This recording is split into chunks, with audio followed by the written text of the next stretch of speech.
usual Sunday stream. I'm going to do another deck profile today.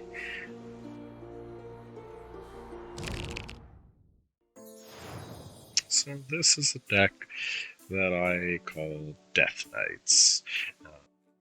It's an older list I've had, and it's recently gotten a pretty large update. I used to be a little bit more focused on its early game weak targets and a bit lighter on my legends, but I noticed a lot of dragons and things like Vile Wrath running around, which were able to sort of bully my meek targets. So Lionel's sort of a new addition to the deck, but we'll talk about him a little bit later since he's sort of an anti-meta pick more than the core aspect of the deck. So at its core, this deck is about Blessed of the Meek on a strong unit like White Knight, because when you buff up his attack and health, when he's already got that lifesteal, he just turns into an absolute star. And while Sunsteel Cleric's not quite as good as White Knight, it's pretty solid too. And more importantly, since both of these cards have the ability to heal themselves, and keep in mind, Meek is constantly buffing their stats as they are. It's not just a one-time application. So every time White Knight and Cleric heal themselves, they gain attack, and then that attack is effectively doubled by that Meek. So they can get really big and become extremely hard to kill thanks to their built-in healing. So to go along with Dragon Knight, we have a few other sources of heal.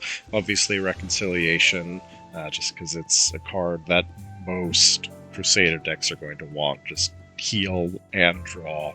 It's just really solid. It's not particularly powerful, but it fills all the roles you usually need. Then, of course, Priest as a superb unit for healing and getting rid of level debuffs or freeze and things like that. He's just really solid all around. I like to fit him into most of my Crusader lists. The only ones he usually doesn't make it in are ones that need a specific class, like if I'm playing a cemetery deck, so I need a bunch of Raiders, Guardians, and such. Things like that. Otherwise, he tends to go in, because he's just so good. Drain Life, of course, you can use to top off your weak targets, your castle as well, and that's the other nice thing about the deck. Having Sunsteel Cleric, Drain Life, Reconciliation means you're pretty decent against an aggro deck. Just because all of those work on castle. Sadly, Priest doesn't, but that's okay. He would be too good if his ability worked on the castle. And then Bridge Troll is also a new addition here. Basically, I needed something that would help me a little bit with aggro, and he's very good, being a 1-drop that can body block and bully around other 1 and 2 drops.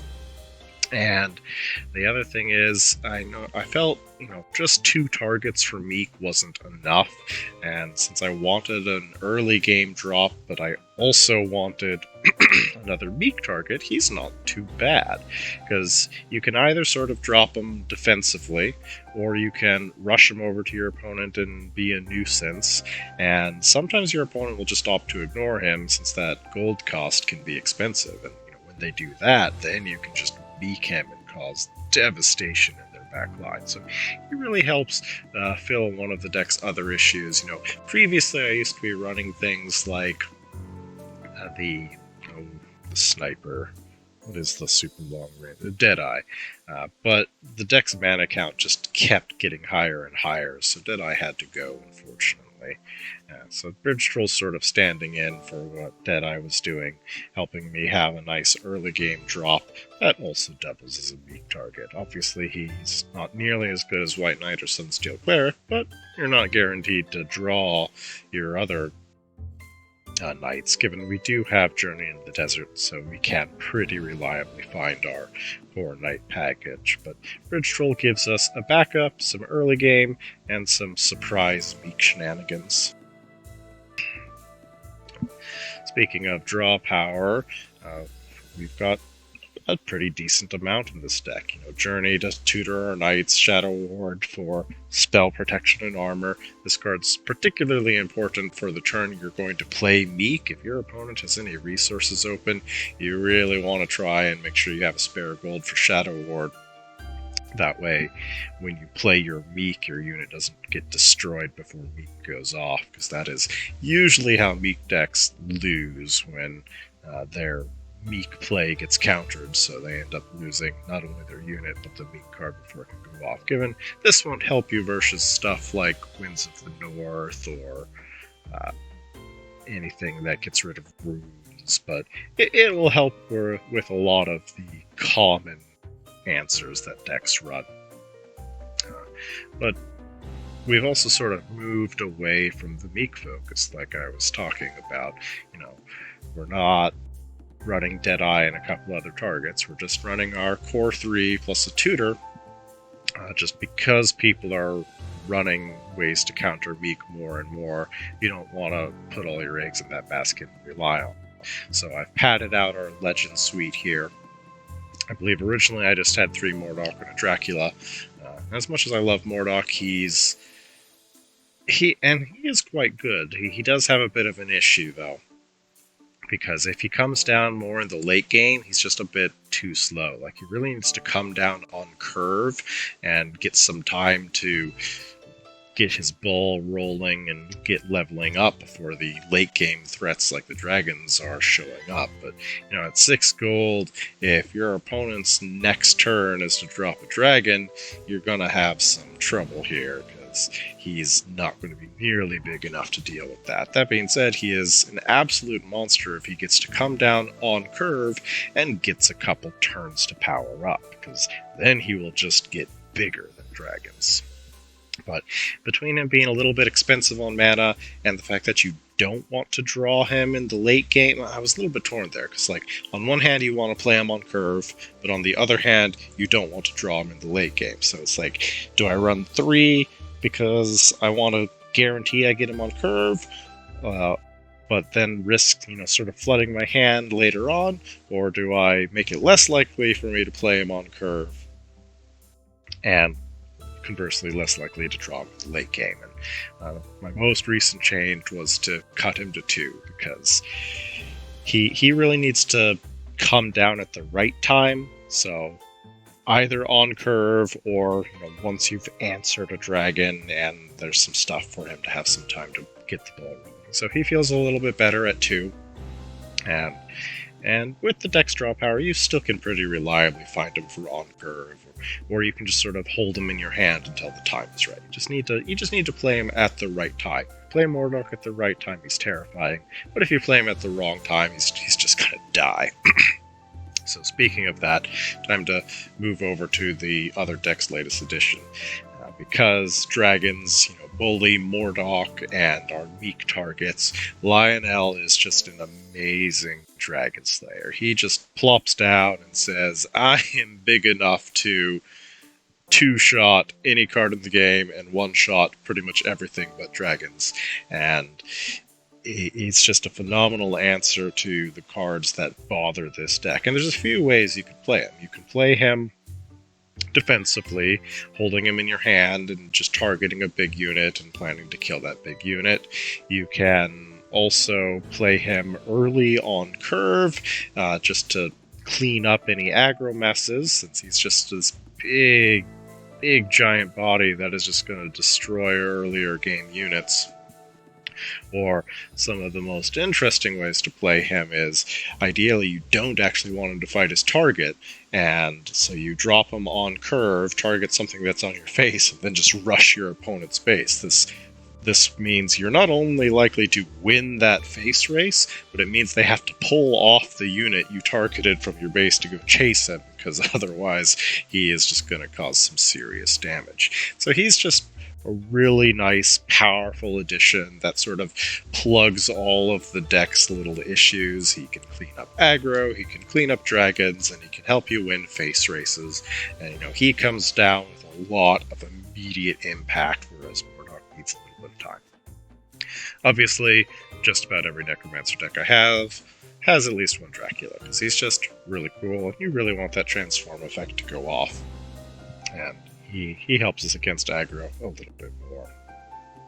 So that's sort of the whole deck. We've got draw, we've got heal, we've got early game, we've got mid game, and we don't really have like a huge late game. That's okay, because we're really wanting to focus on winning in the mid game, and also, Mordok and Lionel still can compete just fine in the late game. Like, if you reach the point where you've whittled each other's resources down, that gives Mordok plenty of time to grow and get the job done. So, it's just a really solid deck all around, covers all of its bases. I'm pretty happy with it. It may not be the strongest deck in my arsenal, but Lionel's been making a pretty big difference, so I feel like this deck's made quite the comeback. But I think that's enough chatting about it. Let's go ahead and see if we can find ourselves some games.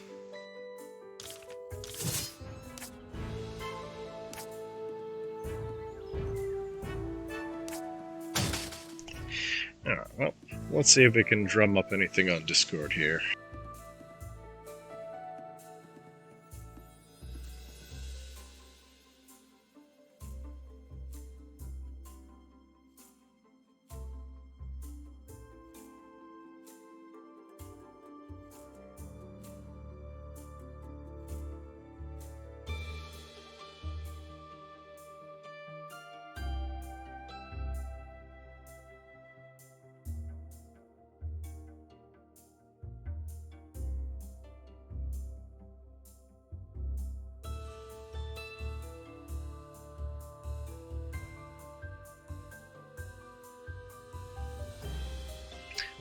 Val has come to challenge us.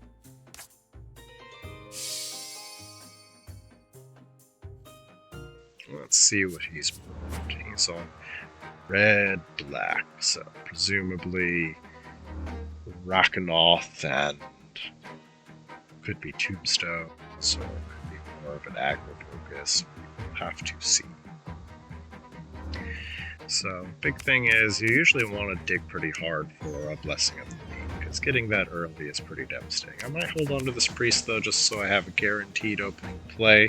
I think I'll do that, because when we want a Meek, we also don't want to just miss our early gameplay. So we'll hold on to the Priest and look for the Meek. Alright, this is looking pretty good. It's on aggro, we've got the Drain Life to help us out, we've got our opening play, we've got Lionel to be his on-curve problem. I consider we're up against red. I'm not just going to waste the Shadow Ward for a draw. Red is the color most likely to have answers. So we're just going to hang tight and call that good for the moment.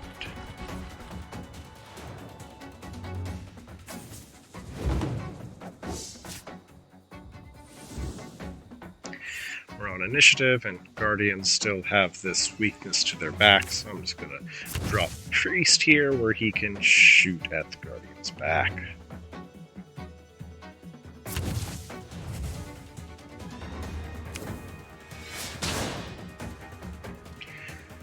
We're about to find out if he is a dedicated aggro list or not. Is he going to go face, or is he going to clear my Priest? Generally, you only run Flame into dedicated aggro, but he does make appearances in just fire-based decks in general, so can't say for sure. He's certainly aggressive, but that's sort of a given if you're playing red in general. Alright, well, we're certainly in a bit of an awkward spot. We don't have a good turn 3 play, and he didn't damage our castle. So we could do a Drain Life, that's not going to feel good. I think this is just going to be a mana turn. Alternatively, once he hits our face, we could Reconciliation.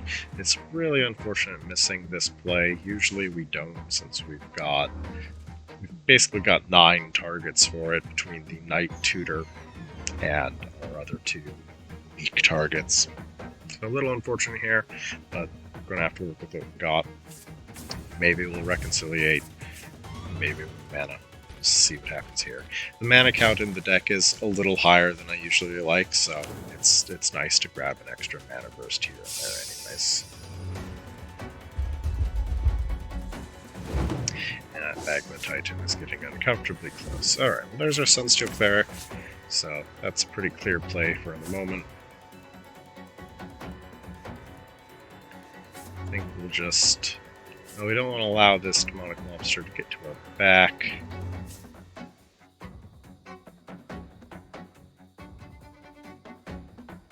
I could play it in front of the mobster just so I can guarantee to deal with that. Although being on initiative, I think I want to deal with the flame entity before it gets to my face. Wait a second. Did I just accidentally pass? Oh no.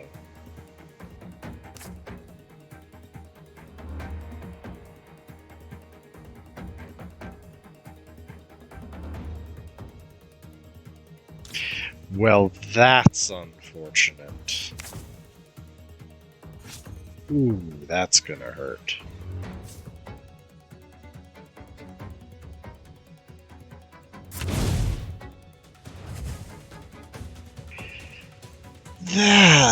That's bad. Ooh, we really needed to get our cleric down. He was gonna do a lot of work for us there. Wow, that's most unfortunate. So I guess that means we're pretty much just going to be playing some heals to try and recover from the damage. We'll just be curving into Lionel next turn to clean up this board before it causes too much of a problem. That is most unfortunate.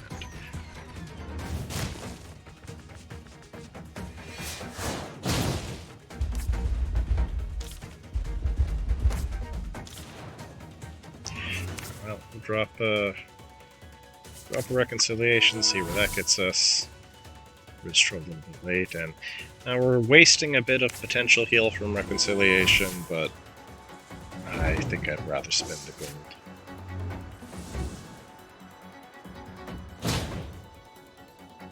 Alright, so we could Dragon Knight, we could set up a meek play. Let's see, 37 health. The big thing is I want to be killing these, which I think really only Lionel's going to be able to pull off.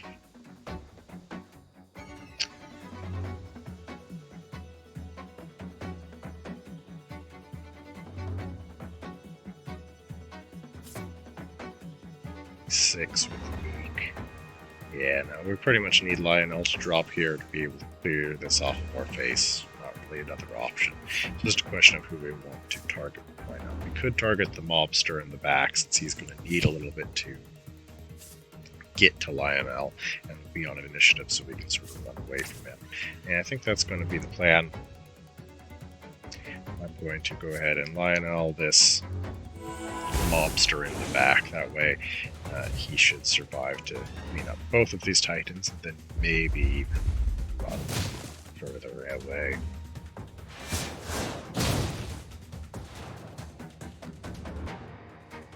I do have an interesting choice to make here, though. I could have just played him super aggressively and tried to win that face race. That may have actually probably been the play I went for, but my anti-aggro instincts had kicked in.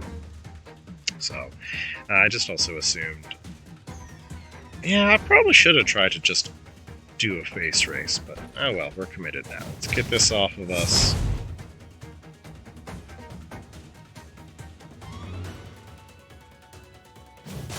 Ooh, he's not going to run after Lionel with that lobster, so Lionel will definitely get to do quite a bit of work here. Alright, so I think we're playing a Drain Life this turn. I think I'll also get a Cleric down, although I don't want to actually put anything in reach of that mobster, so a little tricky here. So we're going to want to bring Lionel up to clear the Titan and start racing towards face. It's just then a question of what else are we going to do. I could play the Dragon Knight, but then we can't drain life. Yeah, I think we'll just play a little bit of an aggressive Cleric here, and we'll call that good. That gives me the option to either drain life or meek. We'll see what happens.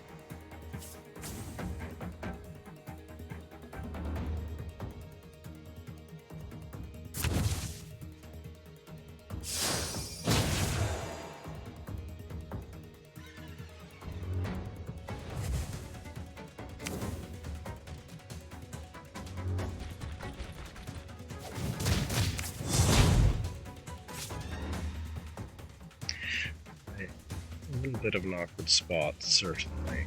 I think I'm going to run up this... No. Yeah, it's just missing that early turn really set us off. I could try to clean up the flame entity.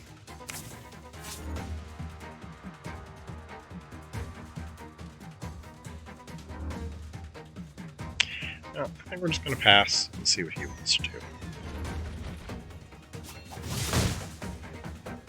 Alright, he went in for the Guardian back there.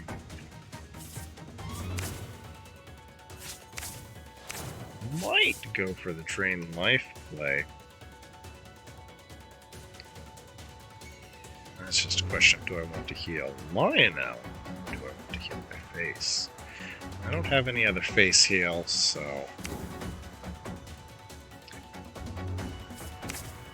Yeah, I think we're going to commit to the Drain Life. But I'm going to pass again.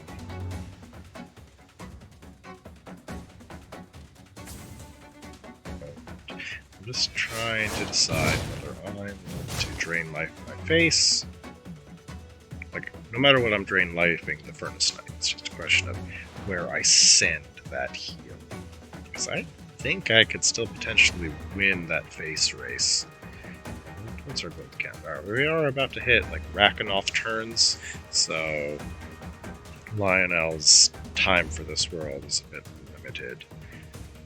And I don't have any other potential castle heals, so I'm going to make the...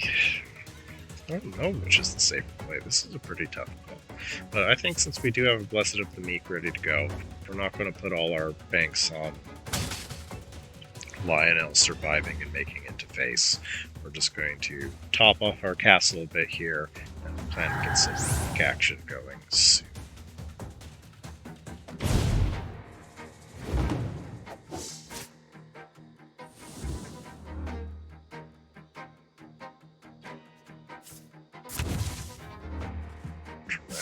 That's concerning.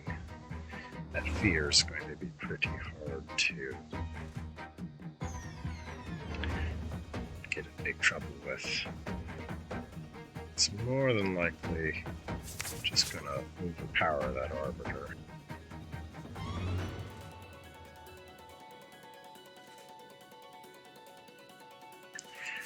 I think I definitely want to play a Books to finally clean up that flame entity without necessarily killing the mobster.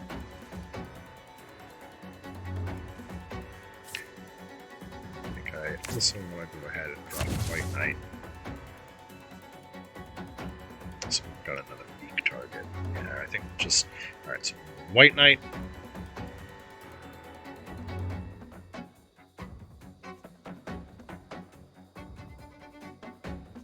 And play a Books as well.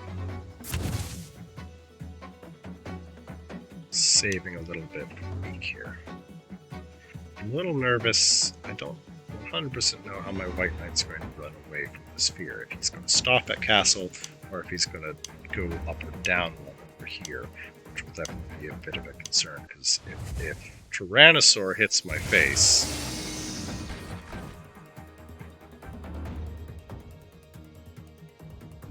I'm going to be in a bit of trouble. Well, that's just about the one spot I didn't expect my knight to go. I was expecting him to be in one of these three squares.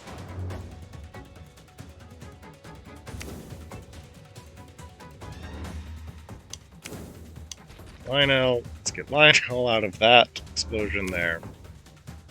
Let's finally clean up this. And yeah, I think we'll naturally play our Blessing of the Week here and try and clean up that Eye of Flame.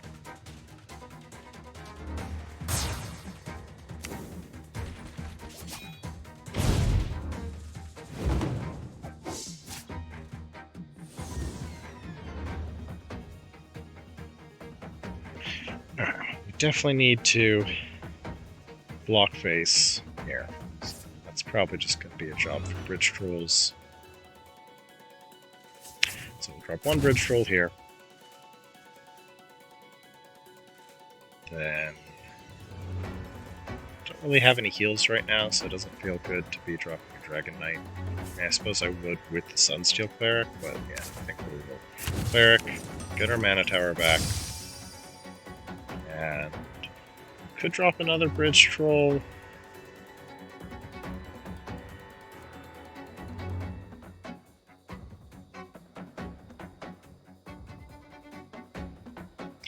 Yeah, I think we'll drop another Bridge Troll, just to give us additional options here.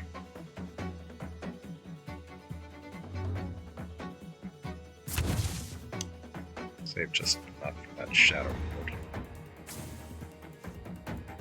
It looks like we're probably going to trade Lionel, trade the books.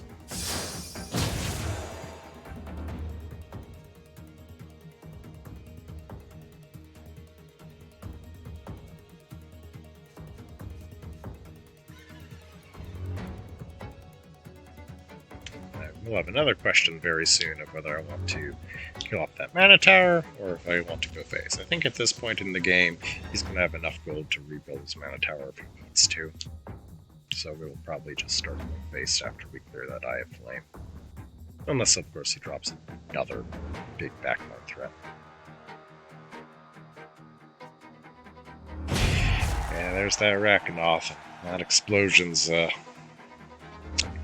pretty big concern here. However, he is going to kill himself. So all I need to do is keep him away from my face. And he also just might clean off that Tyrannosaur. Okay, so no matter what, we're hitting this. And then we need to block this Rakanoth's approach. That is 100% happening. Means we do still have to take another whack from the mobster, but oh well.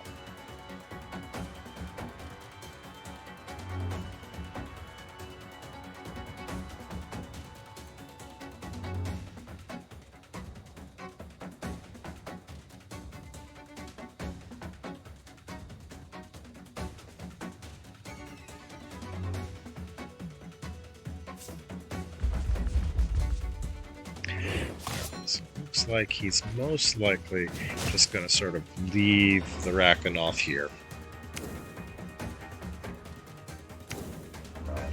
Back shot of that anymore. A little bit awkward. Alright, so we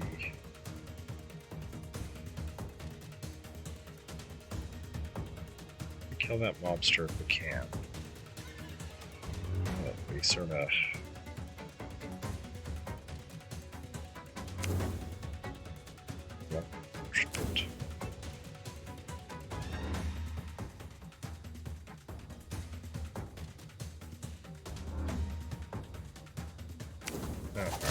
punch that.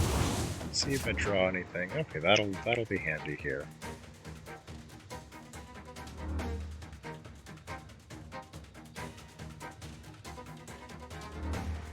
Okay, let's clear this.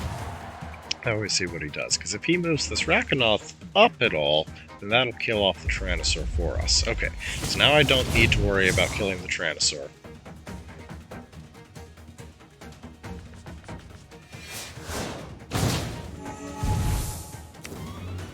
Come back here, clean off this backline threat. Raka will kill both of his units here.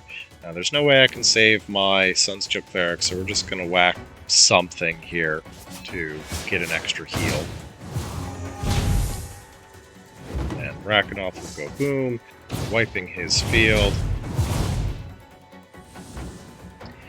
And we are set up with a massive threat on his back. Oof, that's gonna hurt for sure. I want to get the Dracula down.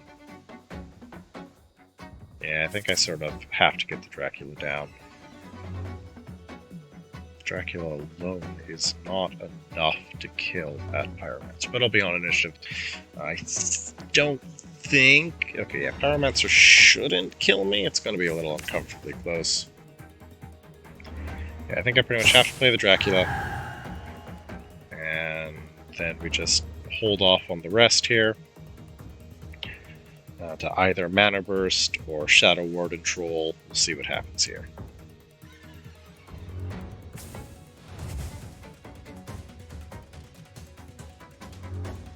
Considering he's playing Rakas, I very well may want to go start whacking that mana tower.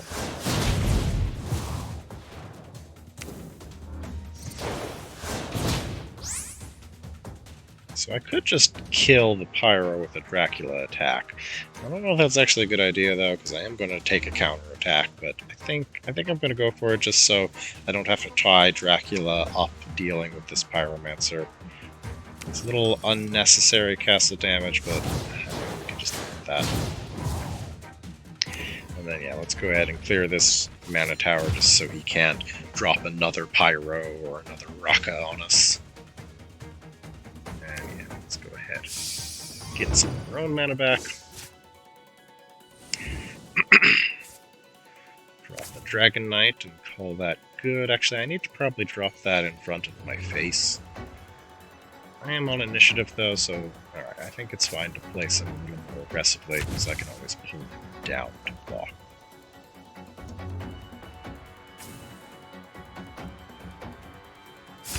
Alright, yeah, Dracula's lifesteal with Dragon Knight gets pretty spooky too. Oh, he's trying to go on the defensive.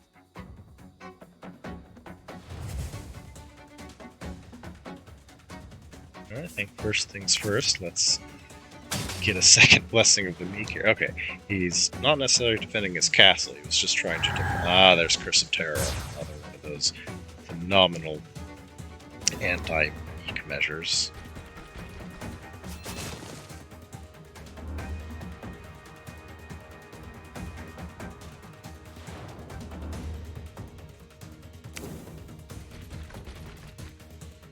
I do need to be careful because I don't actually have another play in hand and I'm not on initiative. But I think even if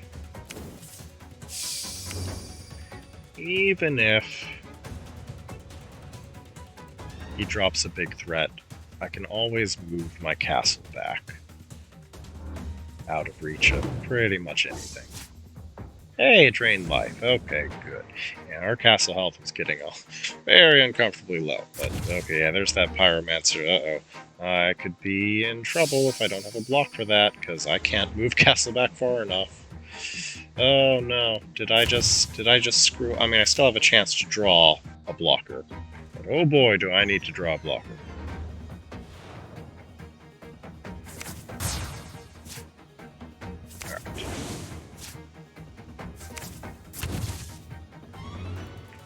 And yeah, I have to pull castle back, or that Pyro will kill me.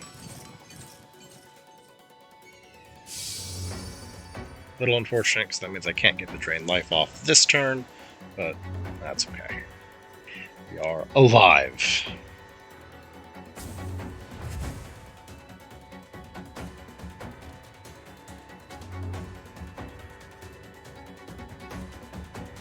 I wonder if he'll turn around and just Pyroblast my cluster of units here instead.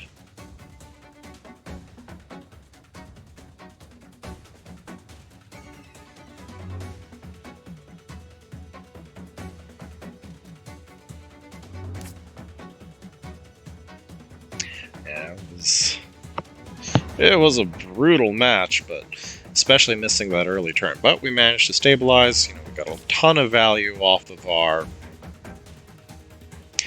Arbiter, which is what we like to see.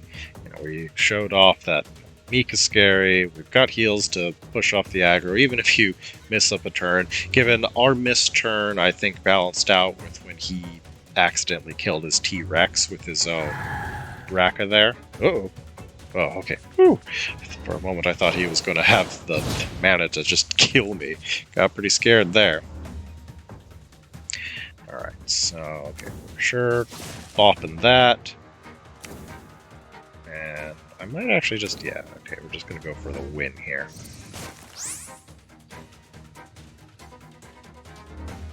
Spheres definitely have been doing some work for him this game. Like, he stopped me off of a Meek, if he had one more... If I hadn't destroyed that mana tower that one turn, I would have lost. because he would have been able to fear and do the pyro. Okay, we're looking all right here. I do want to try and find us a target for Meek. I like being able to keep a Mordok on hand to play him on curve, but I think it's more important to lean into our Meek plan right now. So Bridge Troll's not the best target, but hey, he will do the job if we need him to.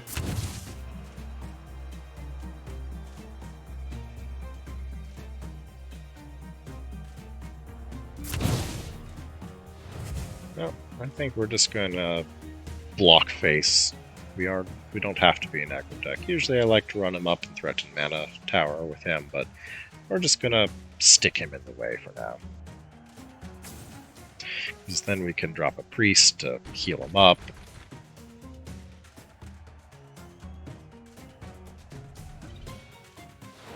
Oh, we didn't go for the trade. Interesting. Well, that... Maybe I will threaten that mana tower and just leave priest to try and deal with that mobster.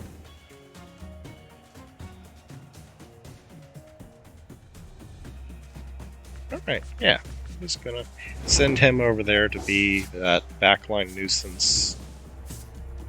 Either that or we could just face race with the Meek, but we can't afford to play priest and Meek, or Meek and pay for troll. So I think troll's just gonna hopefully be... If I play a priest though, then troll isn't actually a threat. But that's okay. Alright, let's get our priest down. This is an awkward spot, but we're just gonna have to roll with it.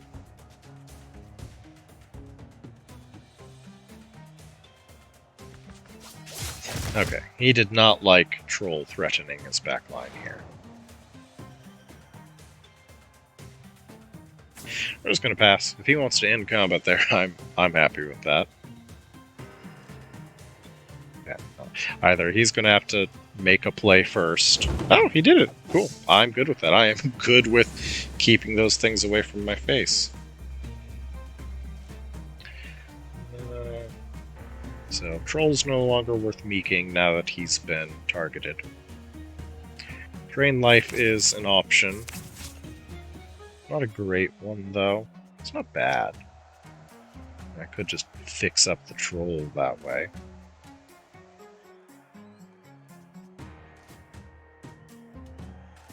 But I think I'm just going to play a Books, which leaves me a spare gold for Bridge Troll.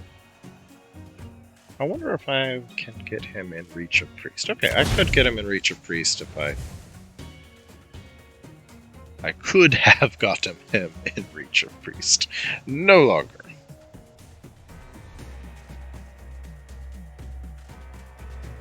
I could just pull the Troll back to have it continuing to be a nuisance.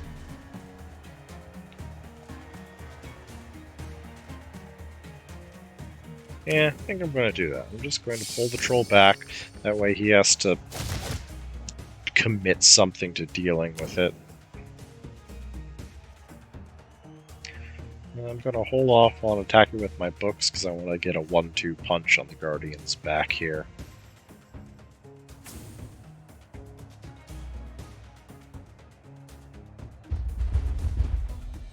Ah, well, can't get a 1-2 punch on the Guardian's back if he defends it, but that's okay. We'll see what happens here. He still has to move it up. I'm just going to go... Actually, I think I'm just going to pass again. If he wants to end without advancing his mobster, I'm good with that. I'm going to force him to make a play here or end the combat.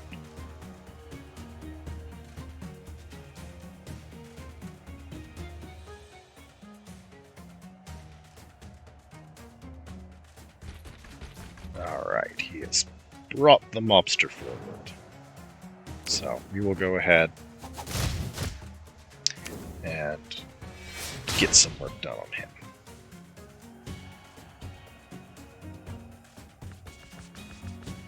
Hey, Crazy Stripes, thanks for stopping by.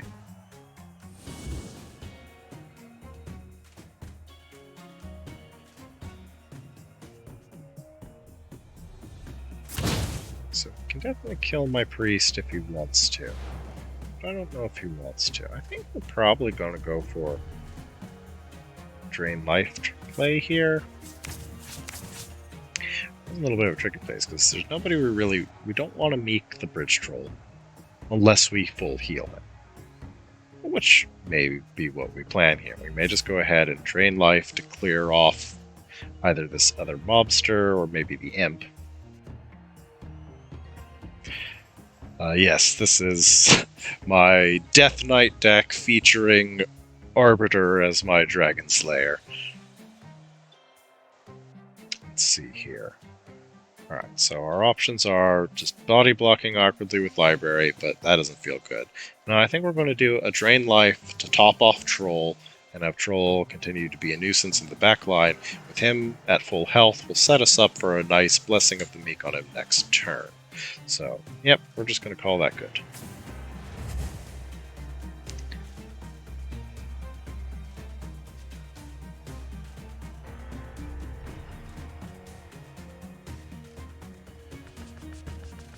Alright, I think he's going for the Priest kill. Yeah. I just hope Priest can still kill the mobster. Come on, Priest, you can do it, I believe. Yay, thank you, Priest.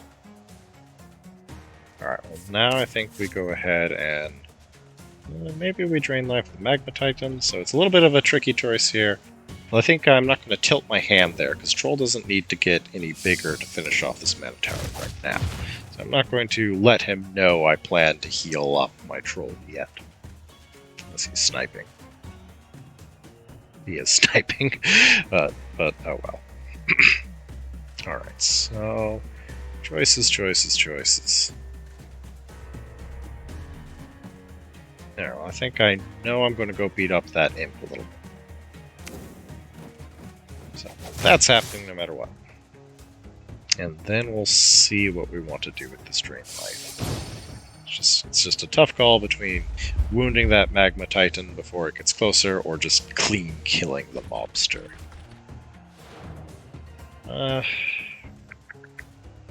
Because he pulled the mobster up, it's going to need a full another turn. Yeah, I'm going to wound that Titan just because Titan is getting a little uncomfortably close here.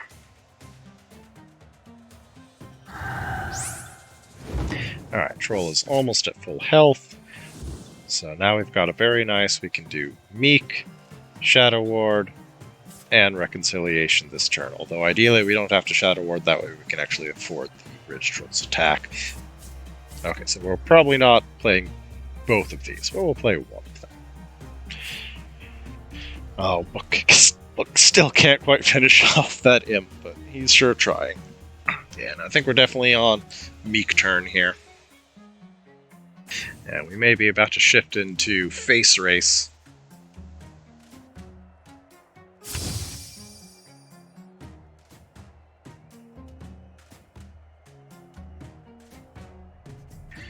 Although I might just continue to target that Mana Tower. We'll see what happens here. Well, I think first things first, I'm just gonna bop this imp again.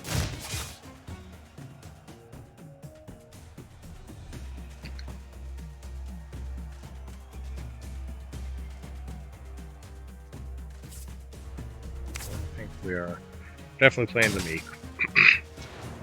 Unless he has a fear, he's going to be in trouble. If he has a fear... Okay, yeah, there's the fear. A little unfortunate.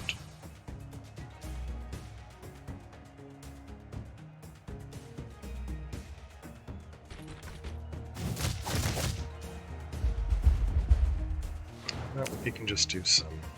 So yeah, now we can play the Reconciliation. Actually, first I want to clear. I don't want to waste any potential heal. But I think I will either way. So now we're going to come clean this up. It would be awfully nice to have the heal save for the Dragon Knight, but I don't think that's wise. I think I'd rather get the value off now.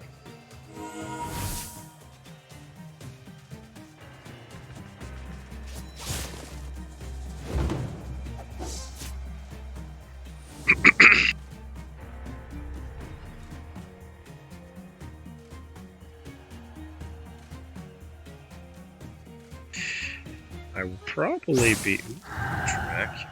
Interesting. So, a couple choices here. So I think I'll be Lioneling that Dracula, because Dracula's not likely to die and trying to do a face race. I do believe that is the plan.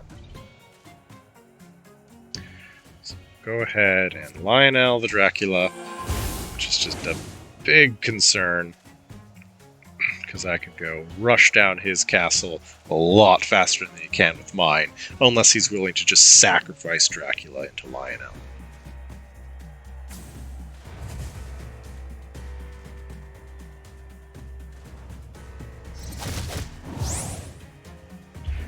I think at last this book will finish off that imp. That was a long fight there. And time to start moving in with my Lionel here. Alright, so doing this basically forces him to play the body block or forces him to spend mana running away.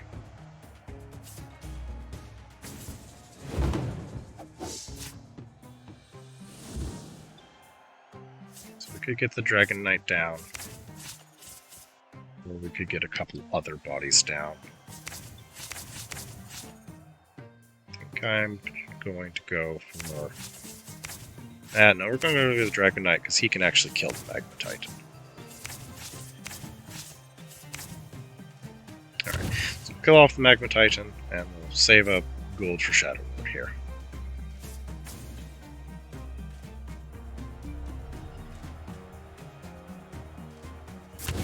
Ooh, Doormaster, very nice. We know we're bapping this. Doormaster's one of the very clean. No, I don't. Well, I do run the Knight Tutor, but that's all. I don't actually run enough Knights for the proper Knight synergy. So he's going to be able to scare away the Stormmaster. There's not a lot I can do about it. I mean, I could run up. Although, ironically, he hits through... He hits so hard that he's going to chunk him even through the Knight Shield there. Let's see here. I pull him up, he'll just gap close and bap him next turn. Yeah, I may actually just go ahead and bop that. May as well. Well, no, because I want the boosted counterattack damage. Alright, well, we're just gonna move up. He's now gonna run away. Dracula's gonna come. Is Dracula going to make the trade, or is he going to allow Lionel to continue to be big? Alright, got one of those weird little visual glitches timing out. The game gets a little mad at you if you actually time out.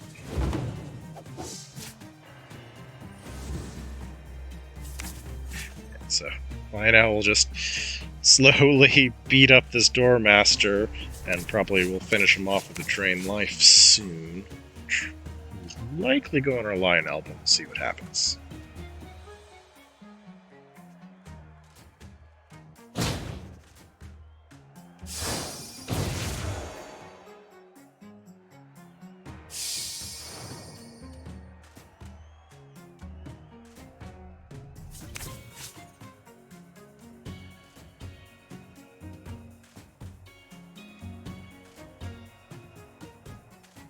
We could do another Dragon Knight, but I think I'll save enough for Drain.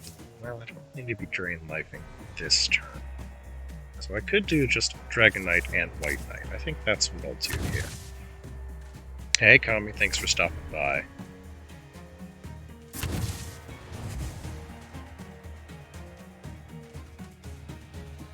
Let's see if I can get them to flank this Doormaster.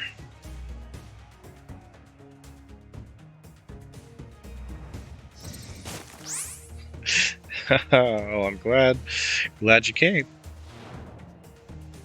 Alright, so first I'm going to do move him up? Yeah, first. This is actually surprisingly tricky. Alright, yeah, I'll do that. Because this way, if he wants to fear him away,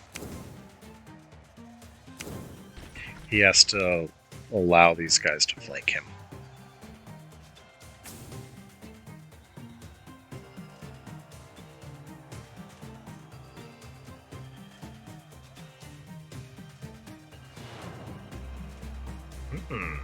Interesting.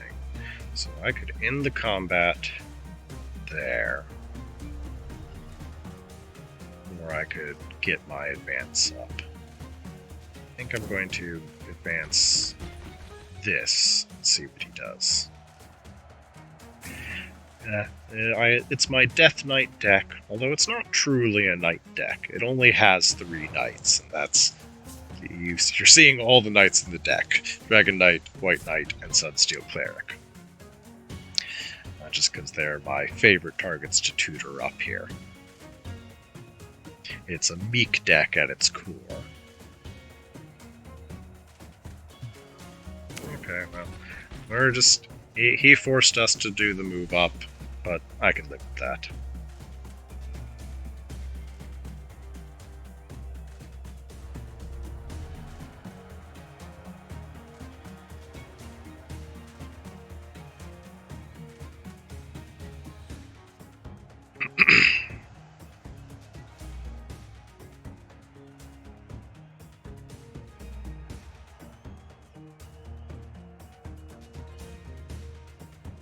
It's a pretty tough choice for what he wants to do with the Stormmaster.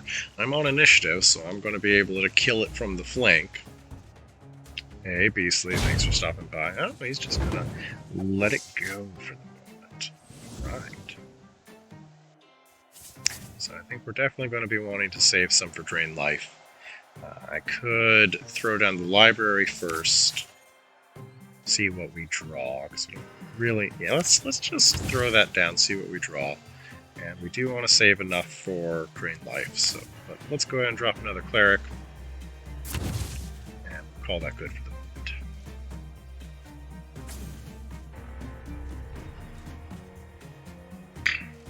Likely be... Let's see, Drain Life...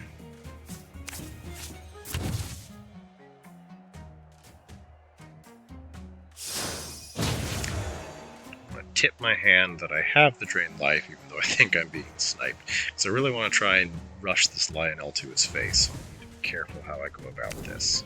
So first, let's punch here. Let's see if that gets Drain Life. Oh, it's not quite enough for Drain Life to do it.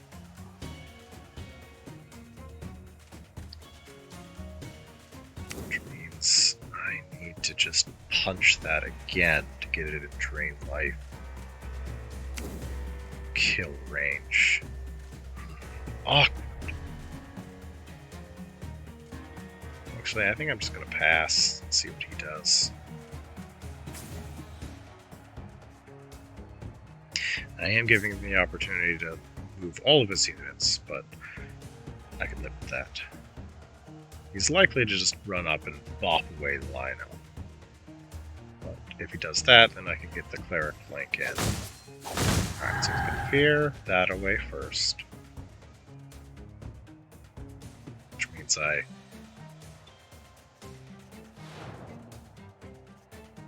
Tricky. Well, I guess I'm just going to come up and bop with the Cleric for a heal. See where that goes.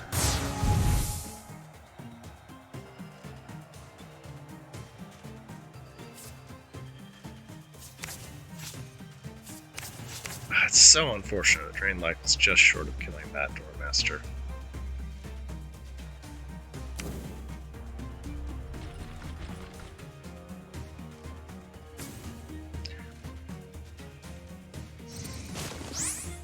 And maybe needing to Drain Life in my castle here. It's getting too low. And I think no matter what, I'm going to have to...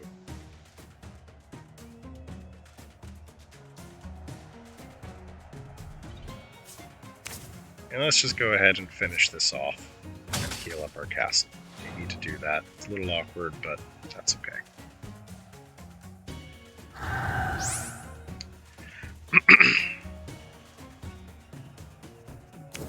Move this here, that way Lionel can't get pushed back as far. I stand corrected. Never mind, I needed to leave Dragonite where he was, so he couldn't get pushed as far. Oh well, mistakes happen.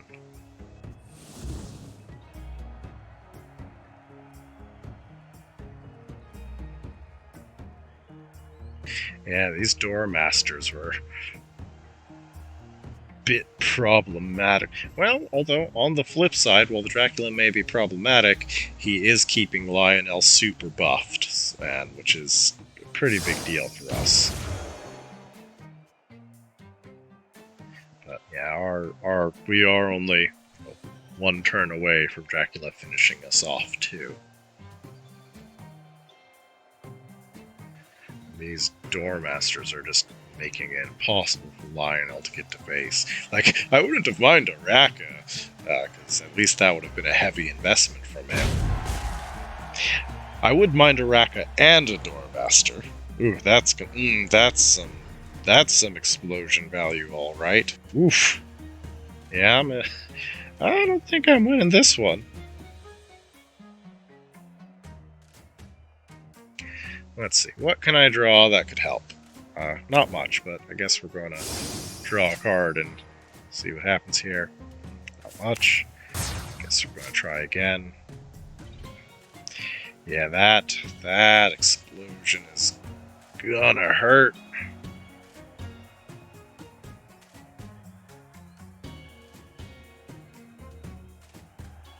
Well, yeah, I think he's got this one. Doormasters really did some serious work this game. Not a card I usually find a lot of use for, but boy, they can certainly do their defense jobs when you need them to. There ain't much that can just push away an Arbiter without dying like that. Okay, well, I need to actually finish my turn here. Let's see, let's get a mana tower down. Probably dead, but just let's throw here. I guess we'll throw this down and hope he kills the books just so I can draw a card. That was probably dumb, but I panicked on the time. Should have used that to trade in Dracula, but oh well.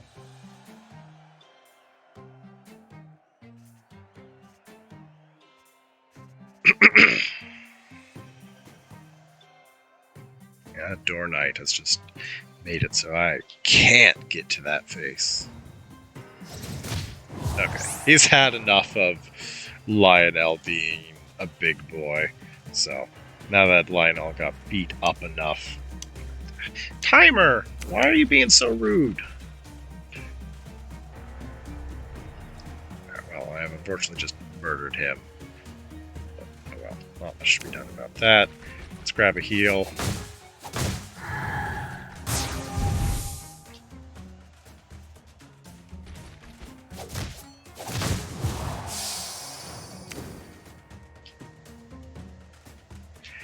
And now we get the coin flip. Do we run where we want to go or not?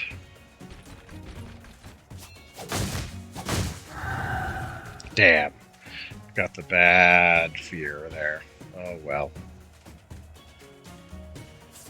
And play another Shadow Ward just for the draw here.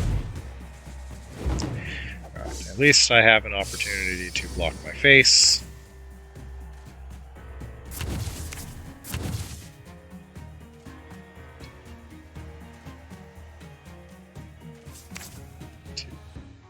Slow the Raka's approach, and this gives me an opportunity to potentially meek. We're definitely in trouble here.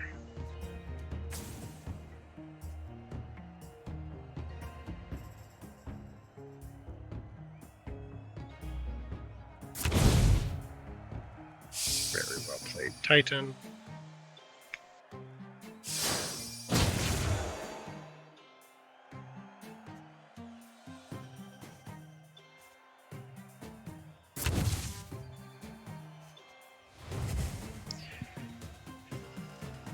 Okay. I'm going to heal him. get that Dragon Knight bonus. And clean this up. Look,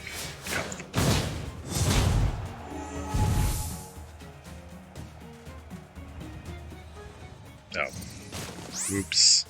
I have made a mistake. Dracula has flying. I should know this with how much I play him. I needed to block my back, too. Yep, I'm just dead to Dracula next turn unless I draw a reconciliation or something along those lines. Whoops.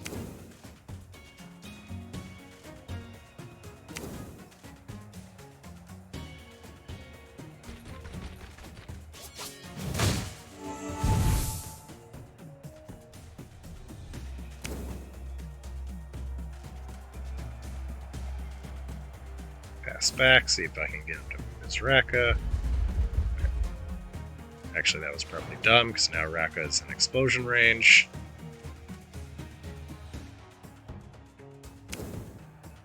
Let's clean. Yeah, I don't think we're coming back from this one, but we're going to give it our best shot here. It's not really worth playing the meat right now. We need to desperately draw for castle healing, or we're just doomed. So try to hold off the Raka. He's got enough mana that he's going to have a bit of trouble manually detonating.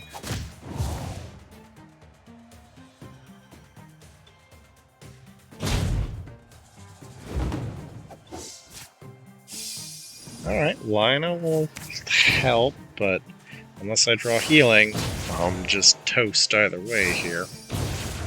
Oof. I think I'm dead no matter what. It's been a losing battle for a hot minute here. Alright, yep, that'll do it. I can at least throw down the funny Lionel. And Doormaster MVP. Like, I could have pretty easily dealt with Rakas, but the Doormaster just Lionel couldn't do anything about.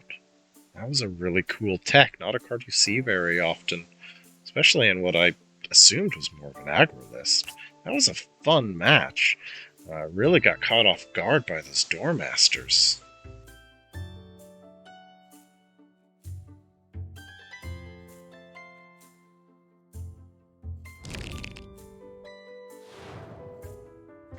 I don't have great flying answers in this deck. Like, I've got my own Dracula, I've got books, I've got priest, I've got drained life, so I can deal with small flyers pretty well. But big flyers are a little bit tough on us, given usually the plan against big flyers is play Lionel, rush face, and, well, now the flyer's a liability because the flyer has a hard time killing itself off and Lionel goes after your castle. But that doesn't work when you've got Doormasters and a castle that can run away, so I'm still not convinced Doormaster is actually a good card, but it sure messed up what I was doing here. Now keep in mind I don't have all my decks on here. Half of them are on the beta test client, half of them are just saved in deck codes for me to revisit them later. I've only really got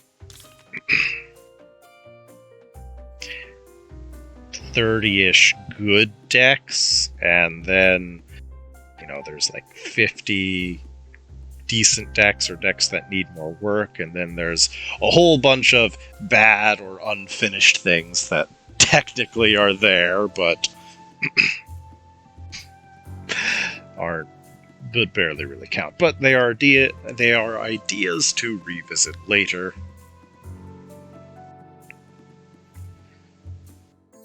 So let's see if we can. I mean, I do like undead. They are definitely my jam. So, anybody in the viewers here want to come join for some game?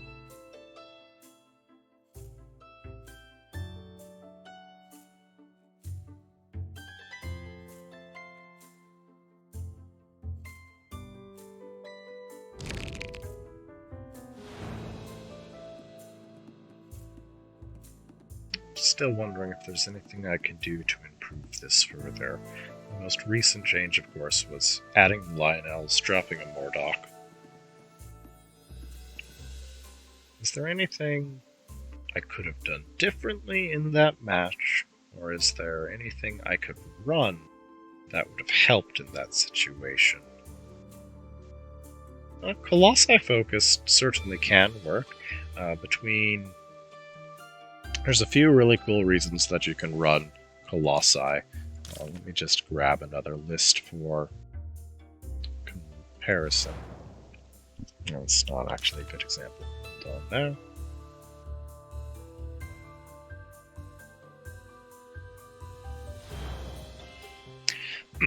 So this is the main place that I will generally think about running Colossi, because Archdruid can make them faster and can let them attack flyers, but even independently of her, you can also just run the really huge bodies that Colossi provide alongside Spirit Bomb, and it's pretty scary actually. Just they have so much health for their level, and they're so tough to kill that they really make Spirit Bomb a scary card. So either Leona or Spirit Bomb, or both if you're feeling extra cheeky, can really go a long way to making Colossi scary. And people think of Colossi as slow, but they're actually a lot faster than people give them credit for. It only takes them 3 movements to make it to castle, and their approach can't be stopped. If you think about it, a 2 movement unit will usually take longer to get to castle than a Colossi, because a 2 movement unit will bare minimum take 2 turns to make it to castle, but it's going to get blocked at least once, if not twice. So Colossi get to castle usually at least 1 turn faster than a 2 movement unit, and they get to castle at about the same speed as 3 movement units, because 3 movement unit, I think on average they make it to castle about the same time, because you can block off the 3 movement unit for a turn or 2, whereas you cannot block the Colossi, so they end up actually connecting with castle, often at roughly the same time. So Colossi are not nearly as slow as people think, and they just have this massive pile of stats that makes them pretty scary. I don't know about exotic growth on Colossi. Exotic growth, you really want to be able to play on something like a flyer or an Emergin, or something that has lifesteal, or just a big warrior. Exotic growth is something you want to try to get value out of immediately rather than wait a turn or 2. But yeah, no, Colossi Focus is definitely viable because they are just this big ol' unstoppable pain train, and there's a few things that really synergize well with them, with either Archdruid or Spirit Bomb. Generally, I don't. So buffs can be very powerful, but you gotta use them on the right unit.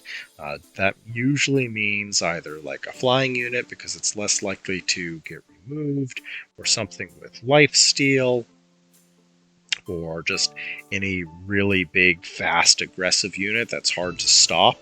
And that being said, Colossi aren't slow, but I don't know if they're the best target for buffs. They don't carry a keyword like lifesteal or flying or really fast speed. That being said, it certainly can get the job done, because if you hold off on your buff until the turn before they get to castle, that's going to be scary, because people are going to think, alright, well, I've got at least 1 more turn, and then even then I can probably deal with 1 Colossi on my face, but if that Colossi has doubled in level the turn before it gets to face, that might be something that's pretty cool.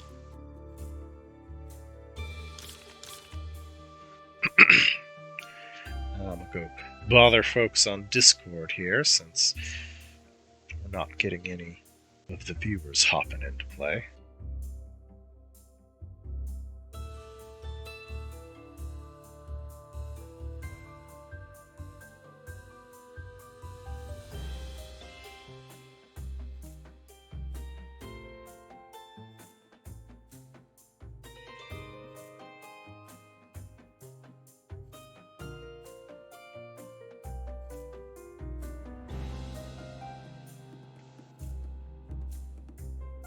Oh yeah, Kaiju with Absorb and Rampage is just super spooky.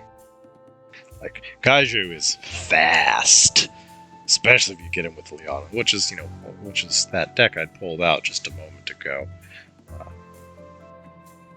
Basically, King Kaiju plus Archdruid is some very cool stuff. This deck still needs a lot of work. It isn't showcase ready, but I really like the concept of Archdruid and King Kaiju.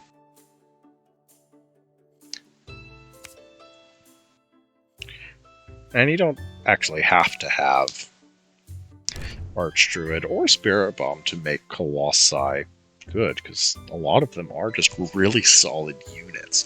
Like, the only ones you're not really going to run unless you are playing Archdruid are going to be, our neutral boys here. Oh, well, it certainly did a number on me that match. Those Doormasters really caught me off guard. Like, I was prepared to deal with Dracula, and it definitely worked out.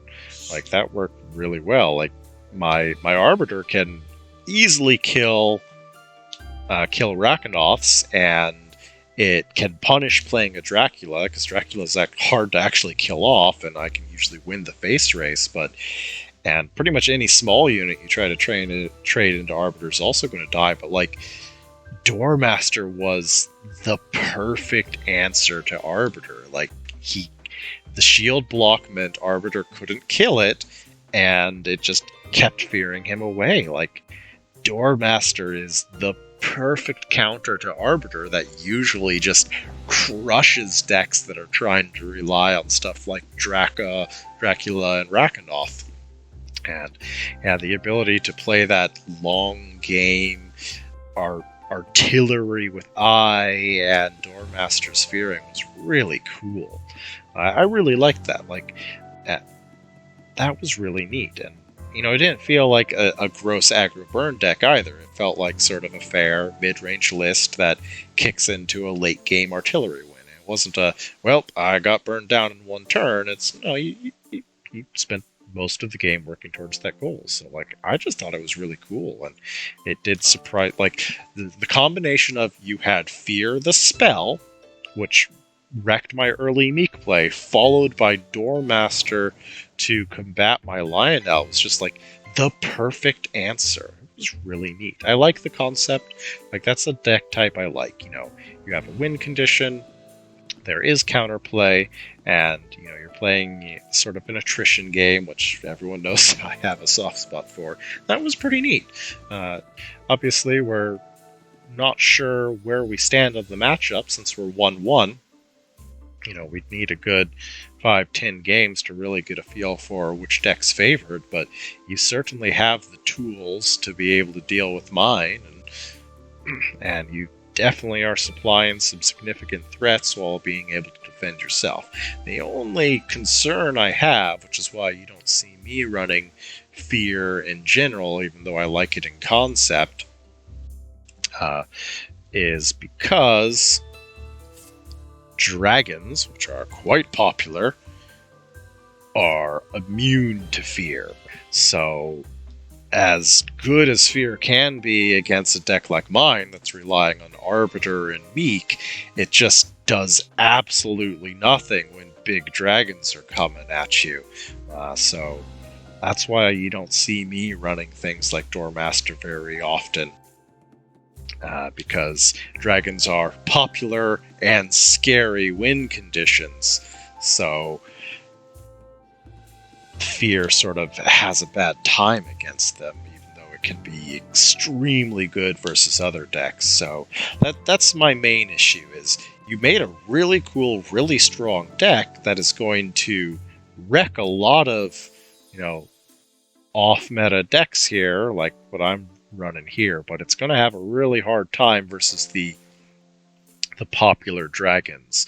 So you probably won't catch me playing it, just because I don't like being in a sort of rock, paper, scissors situation of I lose to dragons, I beat other things, and other things can deal with dragons. So that's my only issue. But it seemed really well crafted. It seemed like it did its job well, and even if people are playing dragons, you do just also have Rakanoths that can hopefully trade evenly with other dragons. So like, it's not like you're automatically going to lose. It's not actually toxic rock paper scissors situation. It is just you're not favored against dragons and you are favored against non-dragon lists. So, and that's okay. Having a good and bad matchup is fine. It isn't this auto lose, counter or lose situation. But personally, I like to try and build lists that are a little more well-rounded and don't really have a good or bad matchup. I try to make sure I have a good matchup versus aggro, and then I'm well-rounded versus everything else. So I like what you did. I'd love to actually see the list, because it's pretty dang cool. And it definitely did its job. It beat me. I'd love to get, another 10 games or so I can see really how it stacks up versus this.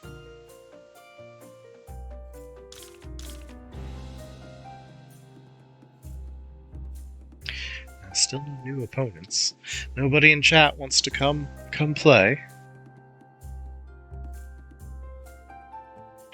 Got a bunch of viewers, but that's okay. I'm happy just talking deck shop. I love talking about decks and theory crafting. It's often my favorite part of the game. Oh yeah, Mono Warlock with Raka and Kraxus is an extremely good deck. I think Red's been championing that a lot lately. I think very recently he posted a video to it too. Yeah, no. Raka Kraxus Mono Red is very solid.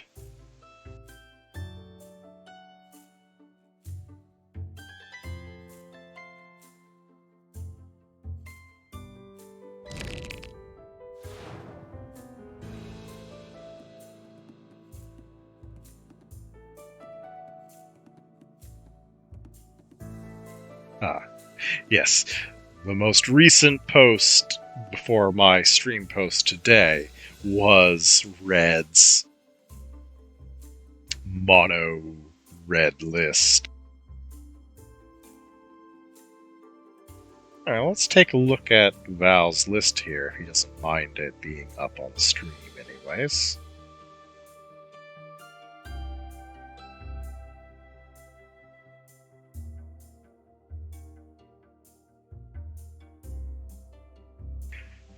It appears we're going to have a patch incoming. So, we may take a short break and then come back. Vect, aka Odin, one of our devs, says he's going to be happy to come play some games with me after the patch here. But yeah, let's take a look at Val's list and do some deck doctoring. Alright, I like your split here. That's a nice split. I have Flame being your primary win condition, one of Dracula, because that's basically auto in every Necromancer deck, short of the most aggro we have aggro lists. And 2 Raka feels pretty good. That being said, Raka might be getting some changes soon, so this whole thing may need to get a little reevaluated, but we'll see. Ooh, that mana count. That's a big concern here. Alright, so I think, yeah, that mana count's definitely hurting you. Like, you've got Pyro and Raka, which definitely eat up. Alright, so first things first, what I would do is, as good as Tyrannosaur may be, he needs to go. Like, you have way too much mana in this deck, especially since it's even higher than it looks here, because Raka and Pyromancer eat up a lot. So that's the quick and dirty change that will help out the deck a lot, is just dropping the Tyrannosaur so you are not just struggling with your mana, which means we can then fill out some of our 3Xs here. Alright, so we're definitely going to let's see what our options are. Let me get on the right factions first of all. At 21 mana, that feels a lot better. That gives you just enough to spare for Pyro and Raka. Actually, with both Pyro and Raka, I don't think Imp's going to fit either, because you really need a lot more mana than you think you do to be able to run Pyro and Raka effectively. With that being said, you may also want another. I'm also a little concerned about your draw power here, although your hand seemed fine throughout our games. But when I'm running Rakanoth, at least in his current incarnation here, I like to have things that let me manipulate the mana. So Pyromancer, School of History give you a way to throttle your mana, whether you want to save it to keep him alive or spend it to explode him. Given this may be about to change, but at least as of right now. Oh yeah, Tyrannosaur is definitely a good card, but I don't think you can afford. It's also a little overkill. Like, you've got Curse of Terror and Headless, so you've got plenty of fear. You don't want to go overboard there. Now you could do, and instead of them, you could do Tyrannosaur, but I don't think it is wise to run Curse, Horseman, and Tyrannosaur. Doormaster's just solid here in general. It's just this fun defensive card that helps you do your long thing, and he's not competing on the mana front. So if you really wanted to run Tyrannosaur, you still could, but I think you're better off with Horseman and Terror. Or, if you wanted to go all in on the fear approach, you probably need to move away from Raka or maybe Pyro so that you could actually afford that big mana count. But those guys are just so strong. I like that. So that's my first thing is, as cool and good as Tyrannosaur may be, you've got fear covered. You really need to work on your mana base. So now we've added a bit of draw here and another mana throttle. So now we're not worried about that. And we still have 3 slots here, which means we could. We don't need draw. Your unit count's pretty good. You could do with another 2-drop though. Yeah, you could Oh, you're missing Acolyte, one of the main reasons to run red. Okay, every red deck should have Acolyte. There we go. That's feeling better here. Yeah, Banshees aren't great. They can be very good, especially if you're running sacrifice stuff. You run Banshee as, a throwaway unit that you want to die, but you're not really doing throwaway units. You don't have tombstones, you don't have sacrifice. He's a solid card, he fits your theme, he's great defensive since he can just push away multiple things. But you may be better off with a different 2-drop. Let's see what your options are. Dark Magician's always fun, but Flame Prince is worth considering. Although the only rune you have in the deck is Eye of Flame, so probably not. You could rework it just a little bit here to, add some other rituals here. But yeah, unless you would need more rituals to run Flame Prince. You can't go wrong with Scout. Scout is just an incredible card.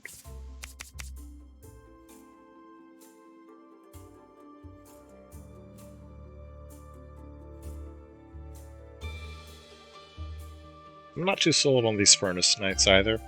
The only thing they're affecting is Eye of Flame, which I do get is your main win condition, but I think you'd want to either lean into the runes a bit and get a few others to go alongside Flame Prince, or maybe free up your slot here. But let's say, Furnace Knight is just solid.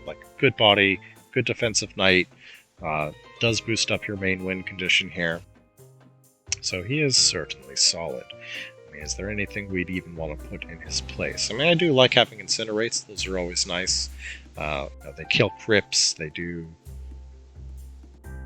kill, big flying threats like Dracula. They don't straight up kill a Dracula, but they get him close to it anyways.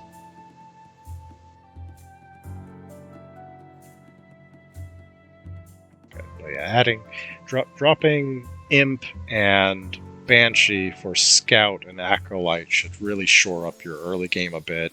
We freed up the mana so that we can very comfortably afford Pyro and Rakanoth. Oh yeah, I am not I'm not knocking Furnace. You've got lots of fire going on here. Speaking of which, let's go ahead and look at some of our fire options. Like, yeah, we could lean into the fire side a bit here. Let's see, we could. What would we have to cut to fit in a few more runes, like Age of Fire and Friends? Like so. Well, we'd obviously want to keep Furnace Knight at that point. No, that's probably stretching things too thin. I'm going to get off the rune path here. Let's just keep looking at some of our other options here. So, Age of Fire is good, but we don't really need that unless we are trying to go the Flame Prince route, and we're probably not enough room for that. Blaze is always nice, but again, unless you're doing Absorb shenanigans, probably not room. Dark Magician's always fun, but Acolyte and Scout are better. Yeah, you've definitely got your draw covered. You should be good against aggressive lists by having lots of your own units plus the fear. I would like to run Drain Lives, because they're just a card I really enjoy. And they help out in a lot of situations, but you could potentially trade the Furnace Knights for the Drain Lives, but having that big body may be a better deal anyways. Okay, alright. The patch notes have come out. Now I don't have to be secretive about it. Alright, let's see. What's come through here. Alright, so some big changes here. So first of all, Assassins no longer take that reduced counter-attack damage. I'm going to go ahead and close the game out briefly so I can get that patch coming.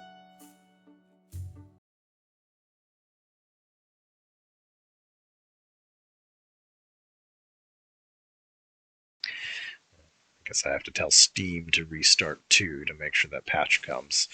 We'll read over the patch notes a bit, and then we can get back to looking at this deck, because things I do believe are about to change rather drastically.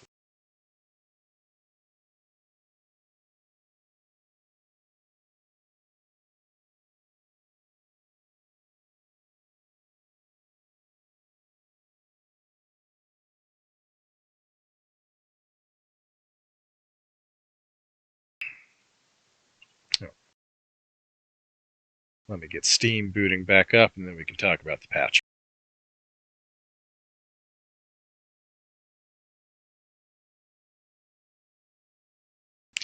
Alright, so first of all, Assassins, they have more health, but they don't do reduced counterattack damage. This should overall make them a little bit stronger, because they no longer die to spells or bad trades, although you have to be a little more careful with how you're attacking them.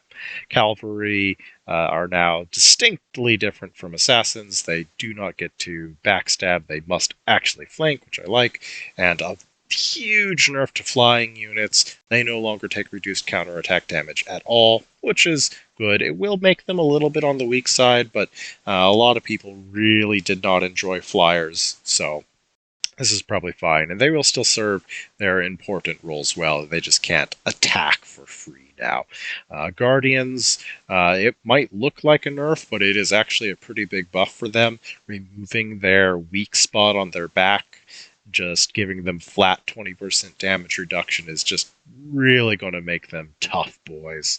That is definitely a buff for them, even though it might look like a nerf.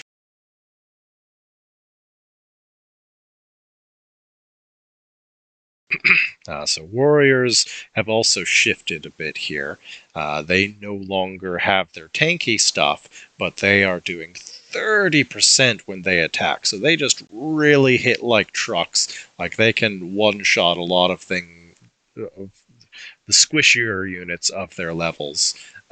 which is nice because it makes them distinct from Guardians as well, which is a change that I really like. So the Mana Tower change is another big one. Basically, no more of those 2-drop units can one-shot it, and no more of those early flyers can 2-shot it. So that is a really nice change to help prevent that early frustrating Mana Tower denial. Like it's only a 3 health difference, so it isn't going to change turns after that much, but it really will make a big difference in removing some of those frustrating things. This is a change I'm a little bit sad about, the Sign of the Cross nerf. The card was too strong, but it got hit twofold, both going up to 3 gold and only doing 28 damage, which is a massive nerf because it can no longer kill Crypts, for example. So that's pretty crippling. It's basically going to get cut from pretty much all of my decks now. There might be 1 or 2 that still run it just because they're a little desperate for healing. But for the most part, it's getting cut out for just a removal spell or something along that. The Kunai change is a very huge deal because Absorb Aggro was sort of this secret toxic monster that we've all known existed, and we try not to talk about or play because we didn't want it just sweeping around. But now that you can't play 1,000 kunai on an early Kai Junior, you're in good shape. So that kunai change is a really big, important one. The Infernal Furnace is another nice little change here. It removes it from being this nasty aggro tool that you drop on face, but actually makes fire decks stronger overall. Now here's the big one. So Rakanoth's effect is now Last Will. This is a huge deal because now there's no more just killing him before he explodes. His effect is going to go off, and there is pretty much nothing you can do to stop it. That being said, in exchange, it has gone down to 25 damage, and he's gone back up to being a 3-mana boy. So he's a lot harder to play multiples of now. So you don't run into that unpleasant situation of having to face down multiple Rakas nearly as often now. The only part I'm a little bit sad about here is I really enjoyed the skillful gameplay that surrounded his explosion. Well, I shouldn't say explosion because that's his keyword, but his boom, his unique effect. Because there's this really cool dance of trying to keep him alive and keep the mana for him, but also being able to be in a position where you can detonate him when you want it. It was this really cool, very nuanced play that I will definitely miss. But being Last Will is also really cool. Having a more of a guarantee, having synergy with documents, that does open up some very cool things. While I will miss the nuanced play, this is going to be a pretty big change to how the card is run, which is very nice. Like, he is just... We're no longer in the unpleasant situation of having to constantly face multiples of them drop turn after turn, but that Last Will effect is going to be much more devastating because it just can't be stopped now. Even though he may be weaker overall because of it, he is just so much more of a guarantee to do what you want him to do. Small change to Sensei here. He'd never really made too much use out of his agile anyway, so I think this is mostly a buff, and sort of, I don't know if I should say this, but a little more behind the scenes there is he just had a lot of tech space, so we wanted to get his tooltip a little bit more manageable. So hopefully I don't get in trouble for mentioning that, because I just think that was a really sensible and cool change they do. Frozen Halls is another pretty neat change. Basically, warriors now freeze things when they hit them. Let's see if this patch has come through.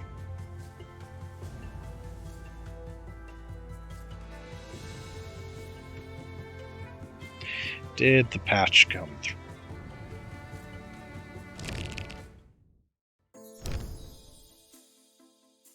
Okay, yep. And there's another thing. So fire damage and elemental damage is now listed, which is very nice. Alright, so patches come through here.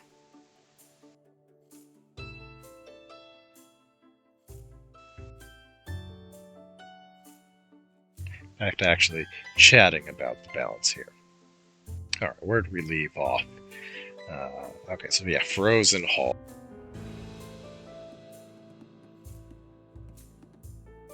Frozen Halls, very interesting. I'm not entirely sure if struck means it works on counterattacks or not.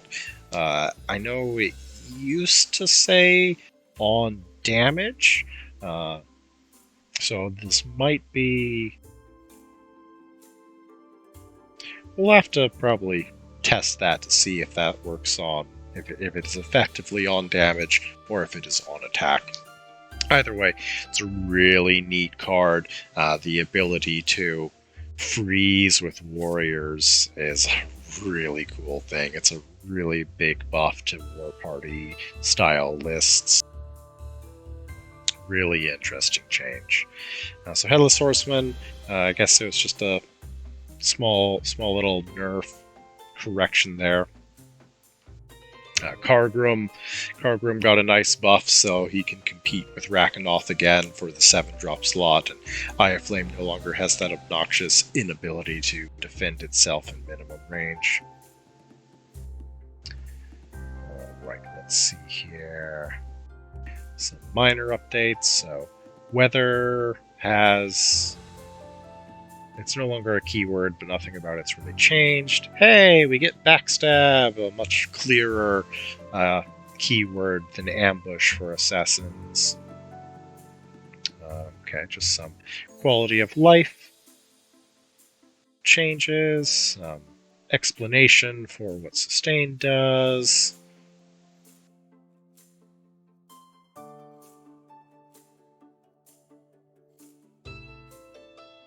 Some bug fixes here. Multi-proc spells are correctly affected by modifications. I'm not sure if that meant that they were getting extra or less before, but hey, bug reports are good. Oh, weird fringe bug with divert magic. So a multi-target spell like Drain Life, you'd hit your target, and then you'd pick your thing to heal. But then if you diverted it, it would be like there were 2 runes placed, one on the damage target and one underneath the heal target, and then both would move. So now the heal part that doesn't actually have a rune doesn't move now, so that's very cool. Tiny bug fix on Bridge Troll so that he works better with Thirst of Battle. Right. Secret nerf to Serpent Witch, her ability was uncleansable. Yes, and the freeze stacking has been resolved. Alright, well, now that I don't have to be so secretive about what's going on with Raka, we can go look at Val's deck again if I can find it. Why didn't it go to the bottom? Did it not save? Why did it not save, or did it just get put? Usually the new decks go to the bottom. Usually they auto-save, but we might have ran into an issue with just the patch there and the fact that I didn't hit the save button. Just gonna scroll through here, see if it's hiding. Otherwise we will re-import and re-evaluate, because everything with Rakanoth may need some re-evaluations here. But also, let me get a lobby going here. Oh, okay, yeah, there's Odin. I'll throw up my auto match with Meek. Then we'll go grab Val's deck again and get it doctored back up.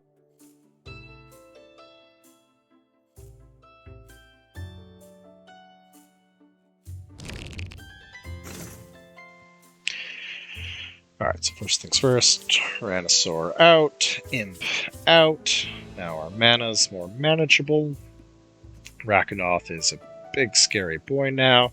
Although with that in mind, we will probably reconsider running our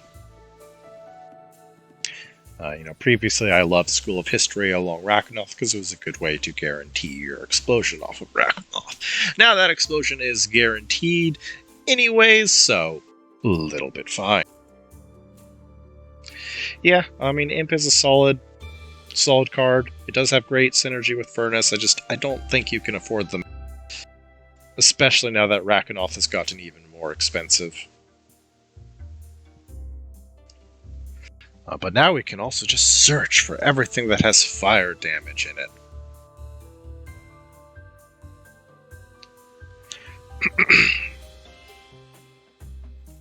Imp is just a solid card all around. It's just, trying to pay for Rakanoth and Pyromancer is going to be a little bit rough.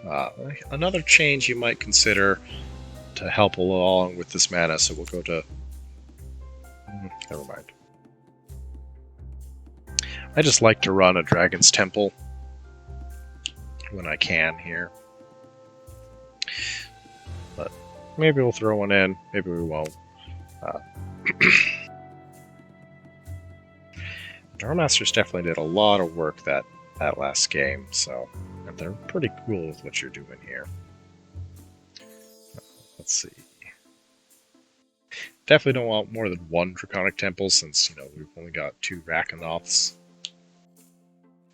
I suppose we could just triple up on Furnace and Doormaster and make Draconic Temple the one-of.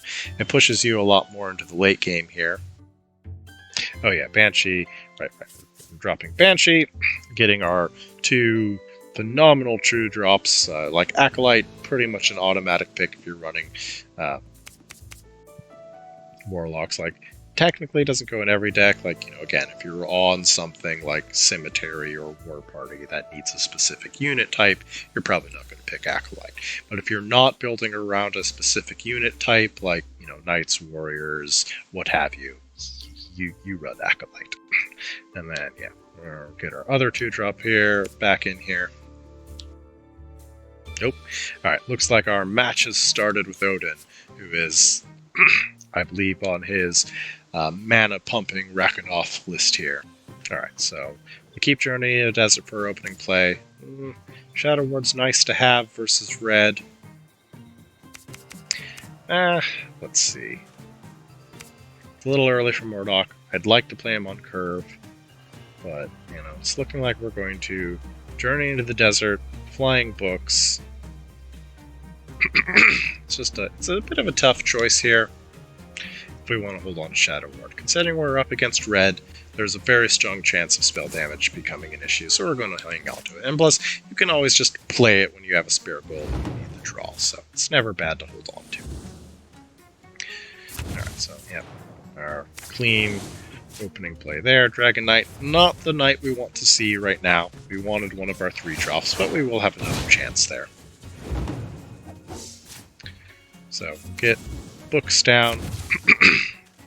He can start, yeah, so that flying nerf's definitely going to be noticeable.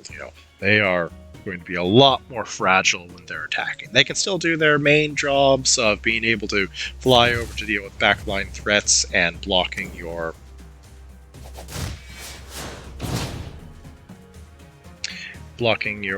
castle off from some melee units.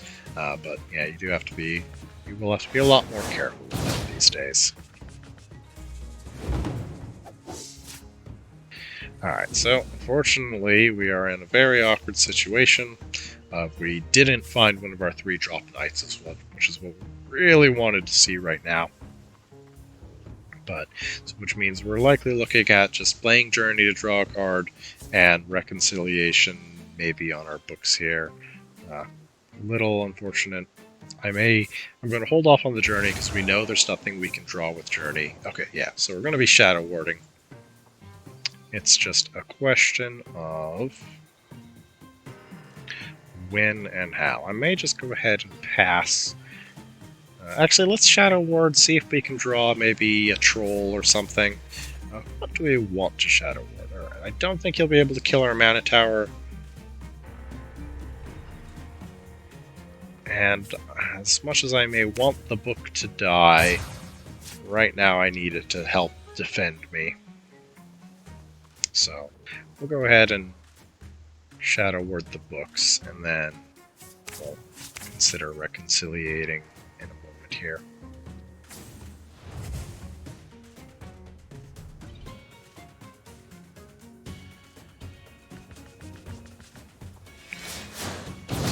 Yes. Alright, now we know Book is in full heal value range, so we'll get him topped off, and we will now finish off that. Although hopefully I didn't mess up and allowed... Okay, dang, that did kill the Mana Tower off. I guess I probably should have Shadow Warded that and just let the books die. Alright, so it looks like we are almost... Okay, well, we need to get our Mana Tower back, so we have hopes of Mordok in the future. I think we'll just play the Bridge Troll here, who will be able to trade in and protect our Mana Tower. Next turn's going to be an interesting one. Yeah, we'll probably be playing that Lionel. Alright, so I'm going to do a little bit of an awkward play here and just sort of sacrifice the books here. What this does is it keeps Pyromancer from moving up 2 spots. That way he could tag the troll. Given next turn he's on initiative, so he's going to be able to do it a second time, which is going to be rough, but that's okay for now. We're definitely in a bit of trouble. You know, not getting any of our 3-drops is really gonna mess with us here. Alright, well, at least we got one of our 3-drops now, but we probably need to play our Lionel this turn. What I'm probably going to do, actually, is I'm going to Lionel the Pyromancer and then Rush Face, because this forces him to consider trying to kill off his Pyromancer rather than nuking him down. That means... oof! This is... Alright, well, okay. Well, we definitely have to stop that from happening. So, bop the Pyromancer here with the effect. That way he has to make some very difficult decisions about whether he wants to keep that Pyromancer alive.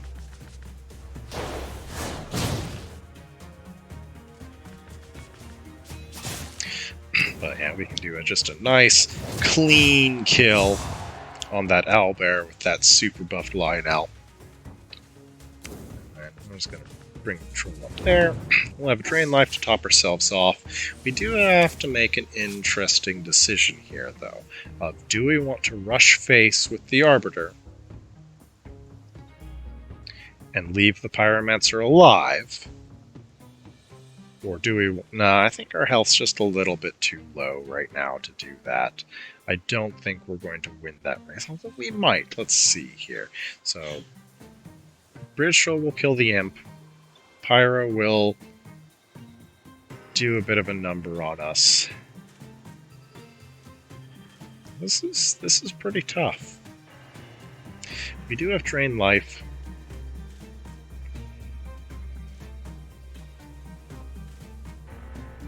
This is tough.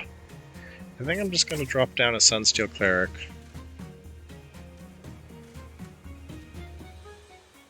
Yeah, I'm actually going to drop down the Sunsteel Cleric here so I can get the heal off trading into the Imp, since I'm most likely planning to drain life rather than Bridge Troll.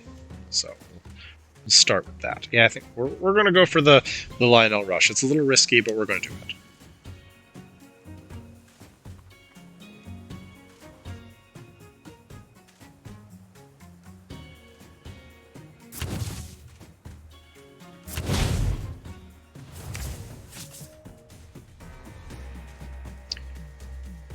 Well, we know we're doing that.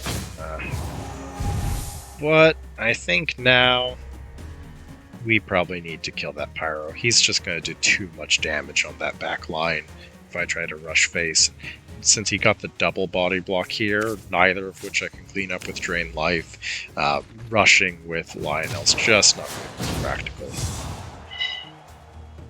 So I think we're instead probably going to go for a Mana Tower, so we can try to get to the point that we can play our Mordok again. Well, not again, but... so we can play another big threat.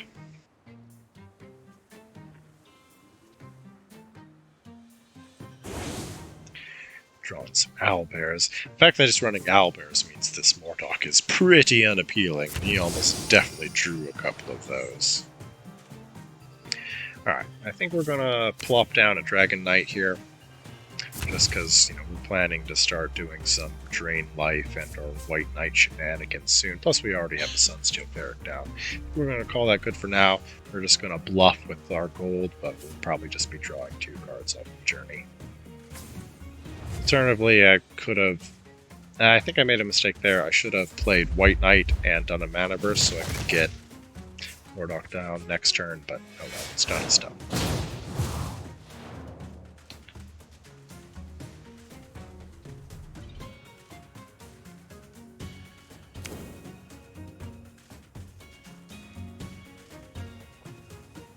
I think I'm going to kill off the Magma Titan first. It's a little awkward.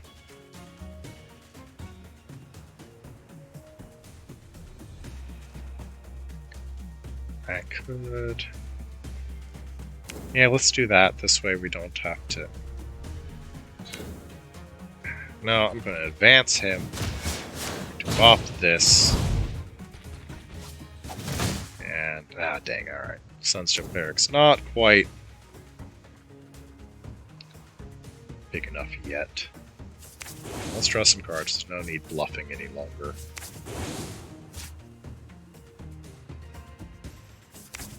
Drain Life could do that now, but yeah, I think we're probably just going to be double bopping here.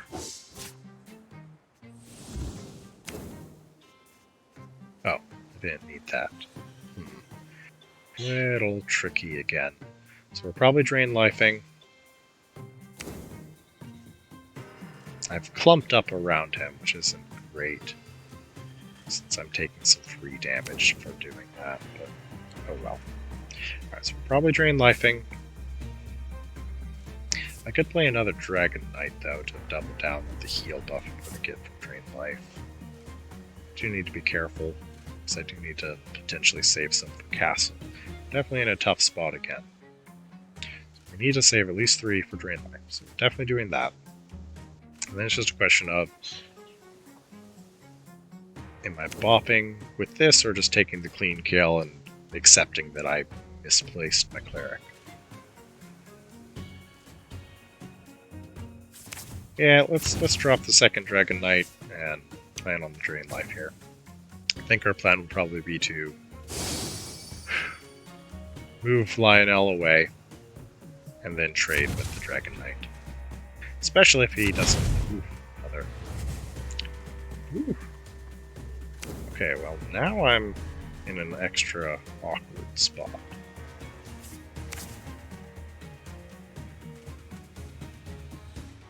Yeah, I did not play around these Magma Titans very well. I think I need to Drain like that, get the Lionel topped off.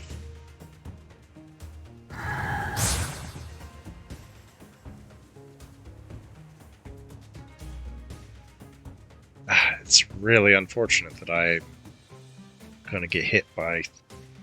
3 things are going to get hit by this, but I think I just need to accept that I made that mistake and deal with the consequences.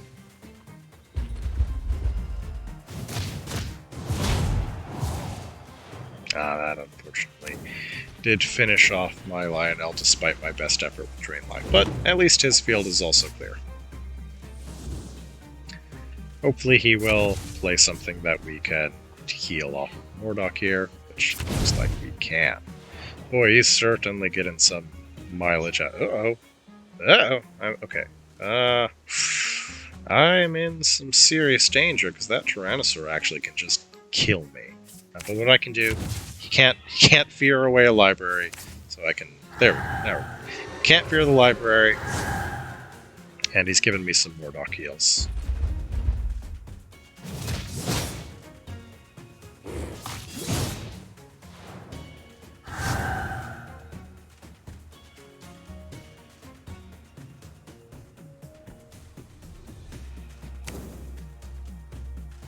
let's see who's going to get healed by bopping that.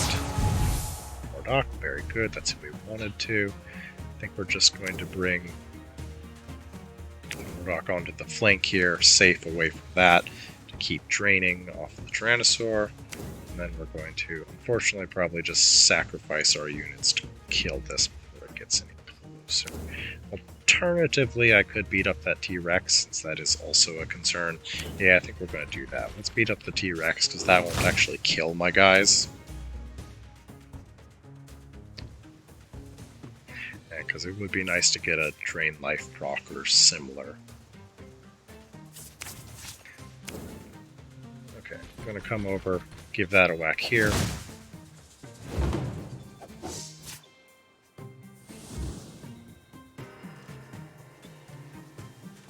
Okay, so we're going to be on initiative, so our play is probably just going to be to drain life the Tyrannosaur onto the Mordok, and then kill the Tyrannosaur.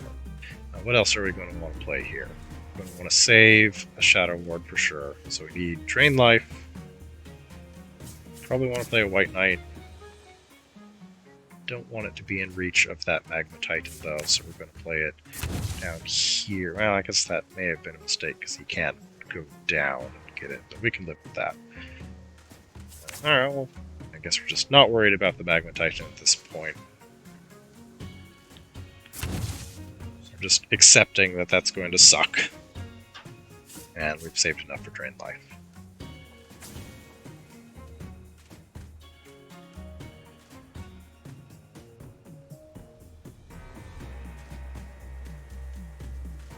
Yeah, okay. I really probably should have played the White Knight back one, so I didn't just give more free Magma Titan value. I am just not playing around these Magma Titans very effectively, but oh well.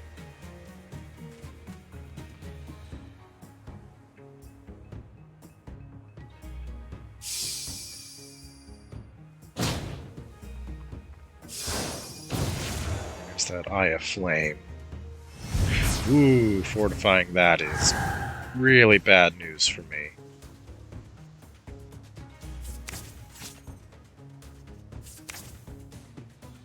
I think we still do need to just... it feels bad, but I need to work on that Tyrannosaur.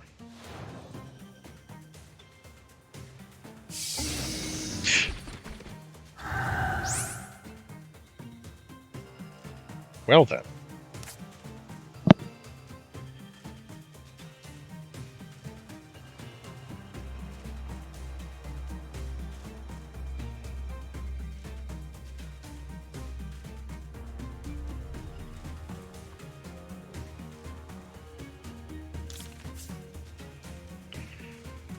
Right side, that means we can not get a whole bunch of nasty value to that Titan.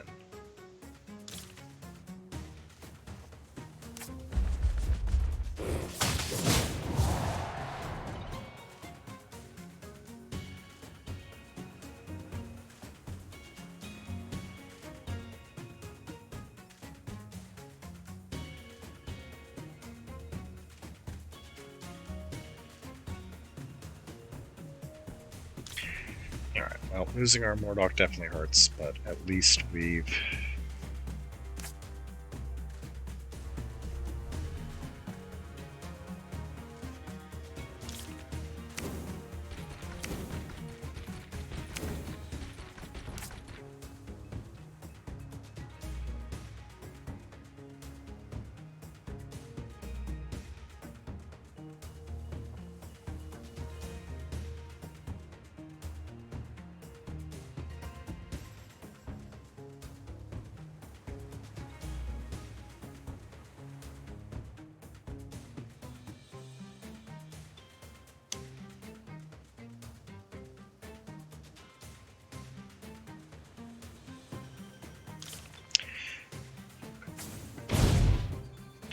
Yeah, that Eye of Flame is really gonna hurt us pretty quick here unless I can draw some more healing. I may only get 2 ticks off of that. This is definitely getting dangerous. Guess I should have just tried to heal my castle instead of Mordok. I didn't realize that healing Mordok wasn't a guaranteed thing. My plan was, Mordok then has enough health that he can't be killed by Tyrannosaur, and I can get some work there, but I should have just healed my castle to make the safe play. But lesson learned, and now we know.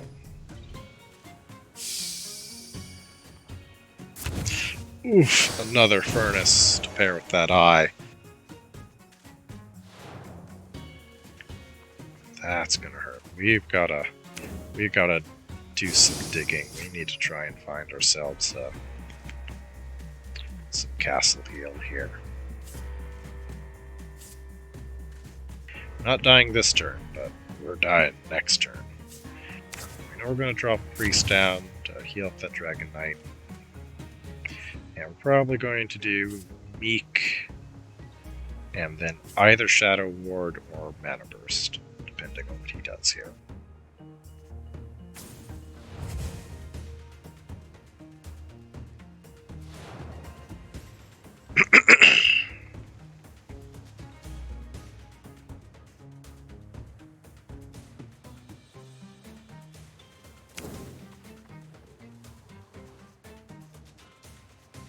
Move this White Knight up one spot. That way, he's in reach of Tyrannosaur, but Tyrannosaur can't get to his flank.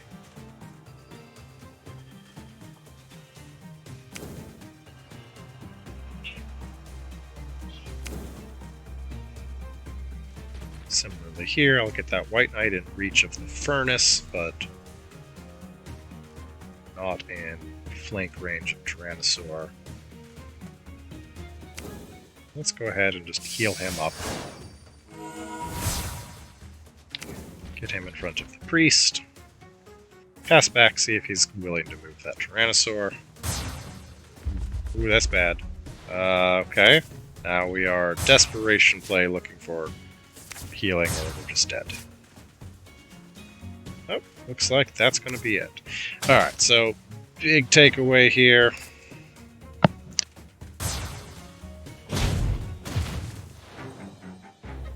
The day is lost.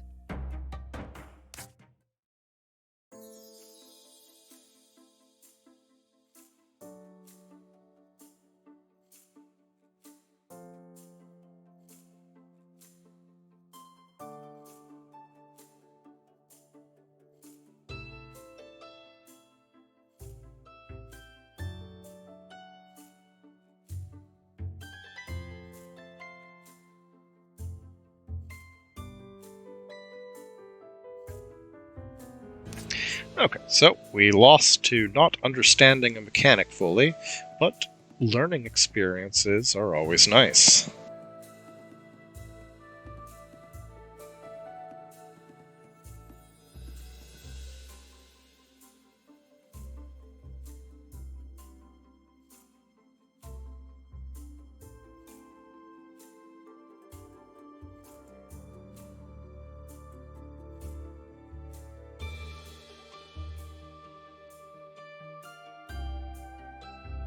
Alright, while he's deck building, we can go back to fussing with Val's list here.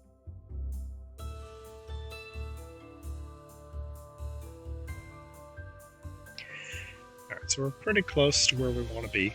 Like, we've cut the mana down to a reasonable level. We've got some... Oh, okay, we still need a scout in here, don't we? That's what the deck's still missing. Another nice 2-drop, which will probably be Scout.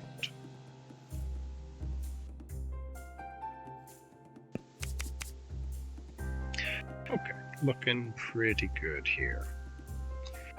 We've got a little bit of draw from Curse and Draconic Temple. Not a lot, but we also have a pretty heavy late game between the Doormasters and the Rakas. We've got a tiny dab of draw with Curse and Temple. They've got some nice aggressive early game stuff here. We've got some... Alright. Okay, he's swapped it up, presumably on Meekermergen here. don't need Shadow Ward in this matchup. Similarly for Reconciliation. We definitely don't need both of these. But yeah, I think I've come to really enjoy On-Curve Lionels. He does a lot of work. On-Curve Mordok is also really good, but we can't do both, so let's go for the Lionel. All the Meeks, but none of the plays to combine them. Hey, okay, Bridge Troll Meek may be our plan this game.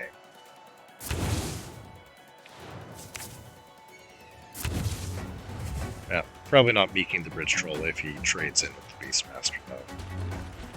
But he didn't. Okay, so we'll run on up there.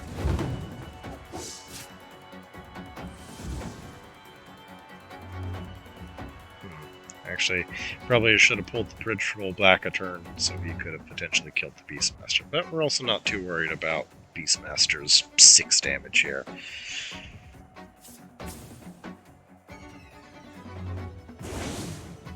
And we may just be going for the Meek play. Not ideal, though, since we can't actually attack this turn, but yeah, I think we're just going to roll with it.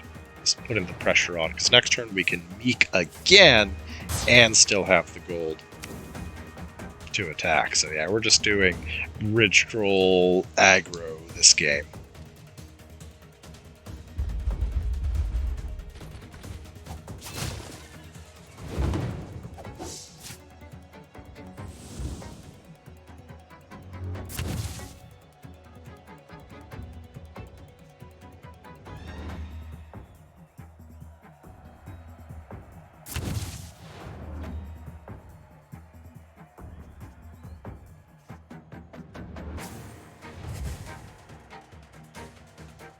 Drain Life is also a possibility here.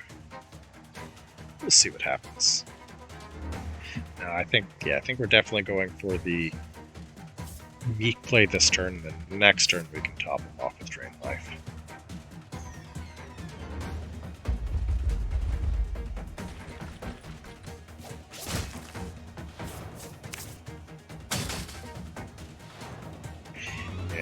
This is one of those really nice reasons Bridge Troll.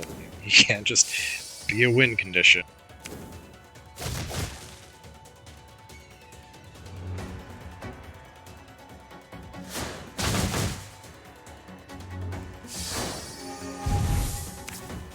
He's doing his best to heal up with the Dwarf Paladins.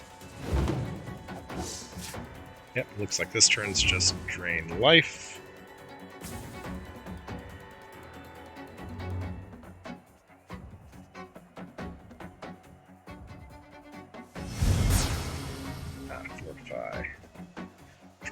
May just be trying to kill off that paladin.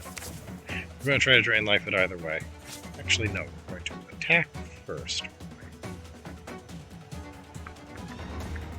So we want to maximize the heal we get.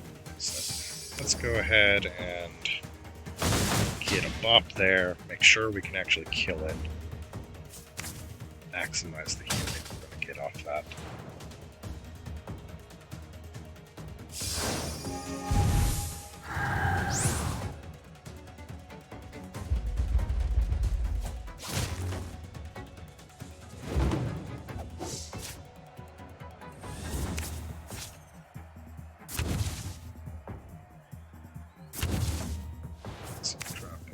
Cleric to start cleaning up our backline here.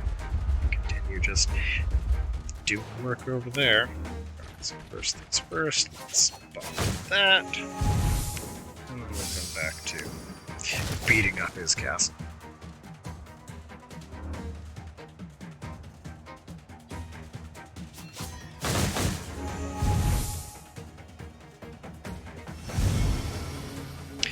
Wild Healing heals the troll too.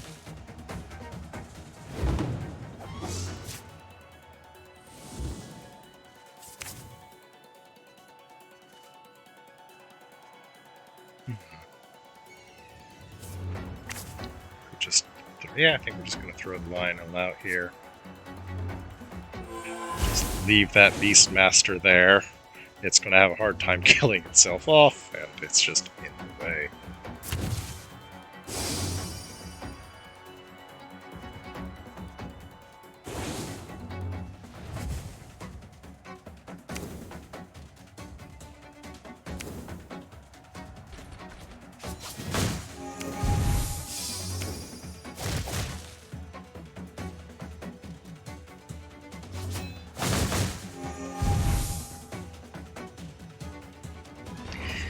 we've probably secured this one. Just that super troll is gonna get some serious work done here.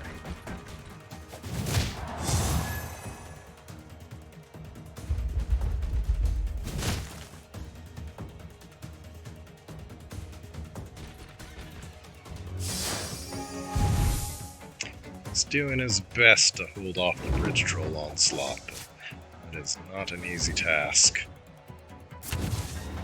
Ooh, Owlbear is going to change everything, though. Because goodbye, meek buffs. It was nice knowing you. Right side Lionel's still getting some work done. I'm going to drop a priest so we can top off our Lionel. Then probably going to Mana Burst and Reconciliate. Let's see.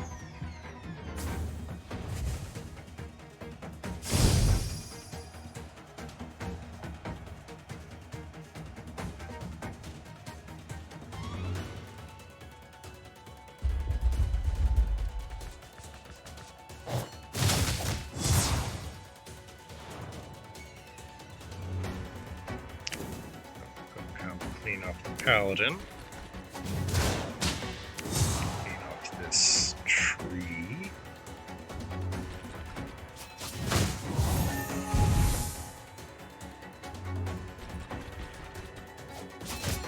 He's trying so hard to kill the Beastmaster. A funny thought is I might reconciliate the Beastmaster just so it can't die. That seems a little silly.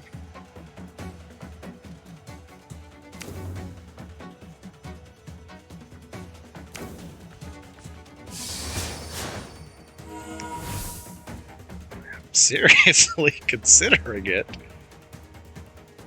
That would be such a wild play. I think I'm gonna do it. I'm gonna heal his Beastmaster. That was a weird play, but we didn't really need the healing anywhere else. Okay, we're gonna do it again. Wait, gotta keep it out of reach there. Yeah, if I Lionel it.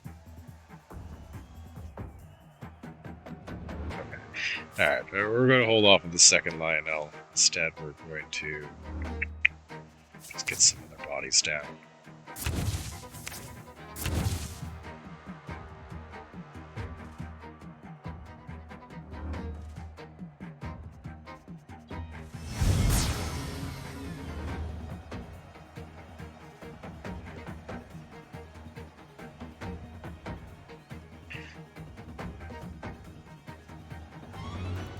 That is the first time I've ever used Reconciliate on an enemy unit, at least aside from, Dark Mirror stuff.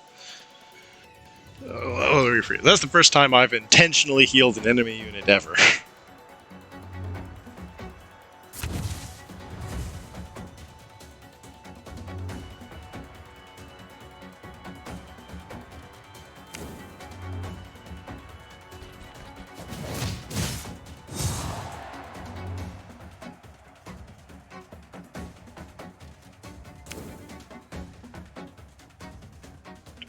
Let him get that trade in yet.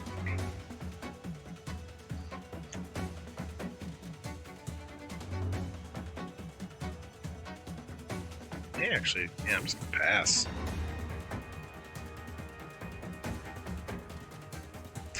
Yeah, Arbiter does get a lot of work done. Yes, heal that Beastmaster. Do it.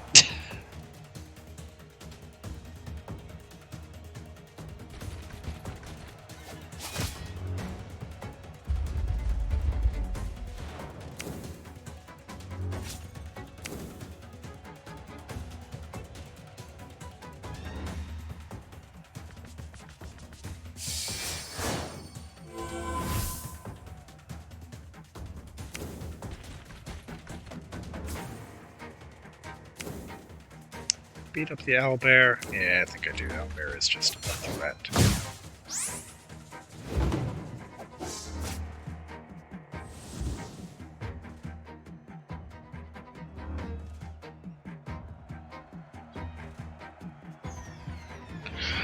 So I could do another Arbiter this turn. I could do a Mordok. Mordok's a little risky with Owlbear, though. That is his second Owlbear, so if that Owlbear goes down, Mordok will be pretty safe to play.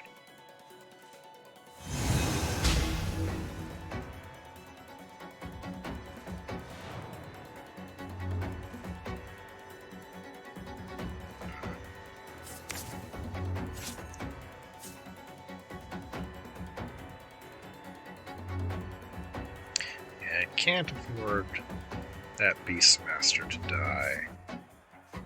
How hard are you hitting? Pretty hard. Now let's drop the Mordok. Sort of force his hand there.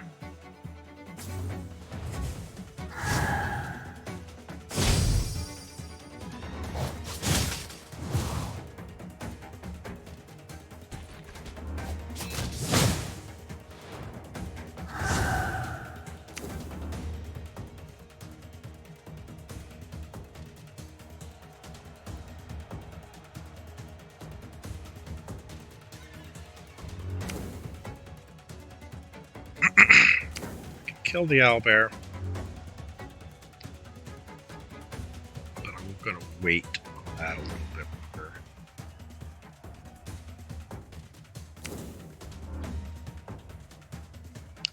Okay, here's what I'm gonna do. I'm going to bop this, and then stick Priest here, that way he can't...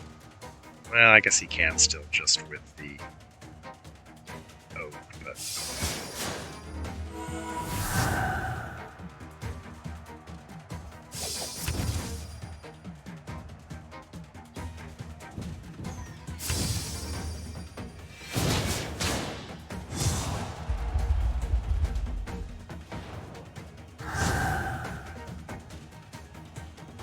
We have to accept that Beast Master is just going to be dying here.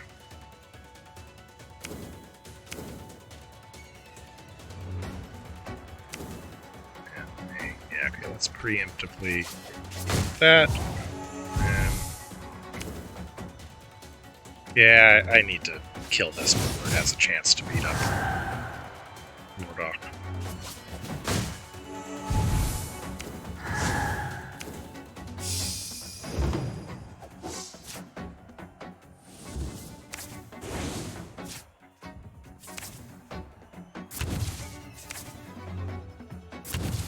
Oops, I needed to play that where I could hit the oak, but oh well.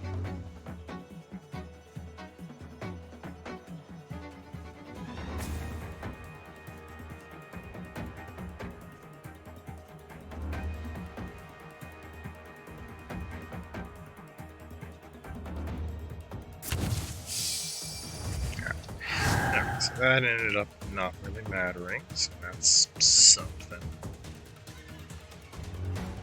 Very awkward spot, but I think I'm just going to go ahead and take a whack at that swordsman.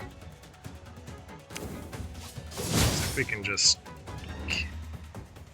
risky.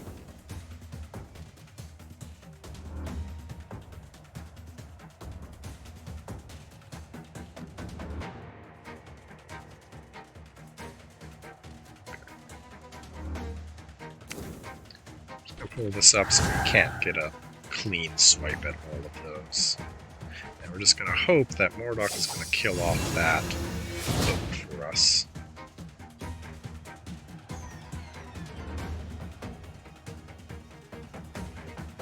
Yeah, he has to pray Mordok doesn't hit that oak, because he is in a bit of trouble if it does.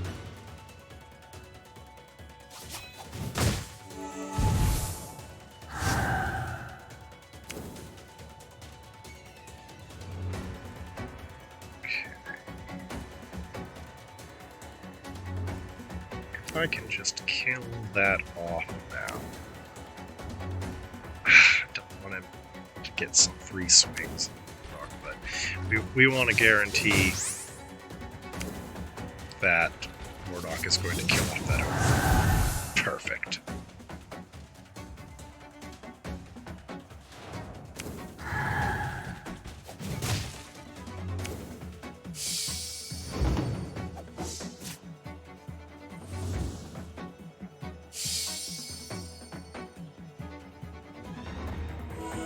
Genevieve. That will give him a big chance to recover here.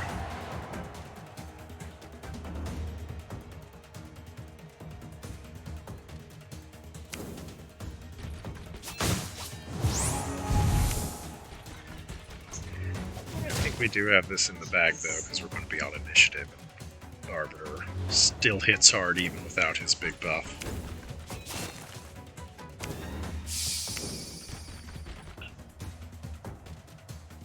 Yeah, that little sliver of health, there ain't much to be done that early.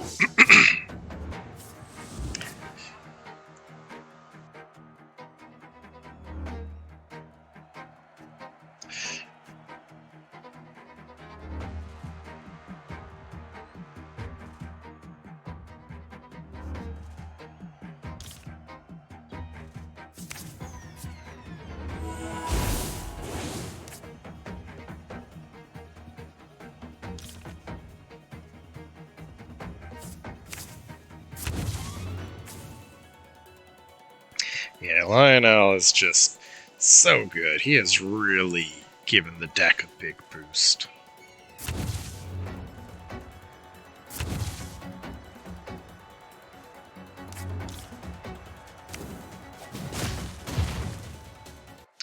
Alright, well, let's get at least one more round here before we probably call it a day.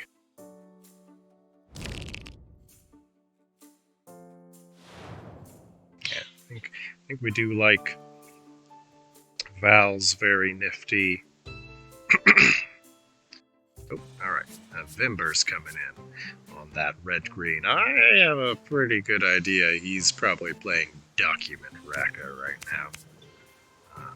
I'm going to keep my Priest. Replace these because I do want to find an early Meek. Turn 1, turn 2. No Meek, but we do have the on-curved Arbiter.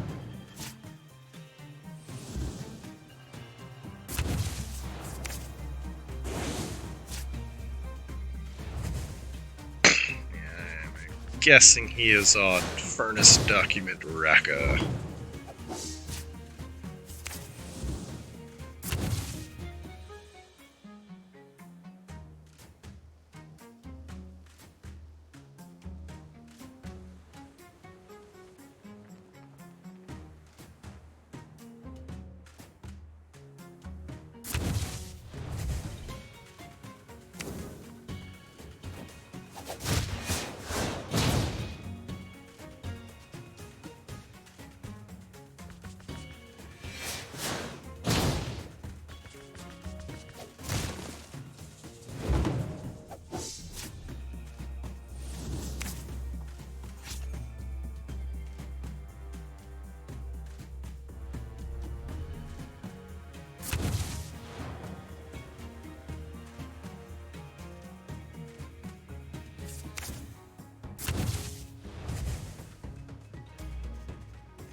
Sea Witch is definitely a difficult thing to deal with. I dropped my White Knight back here so that I didn't risk any backstabs, but trying to threaten the Sea Witch would have also been worthwhile. I just really didn't want to give up those free backstabs.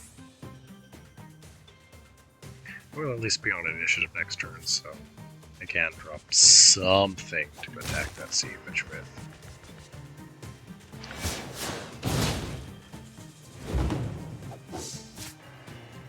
I will have the priest to help undo whatever damage she does.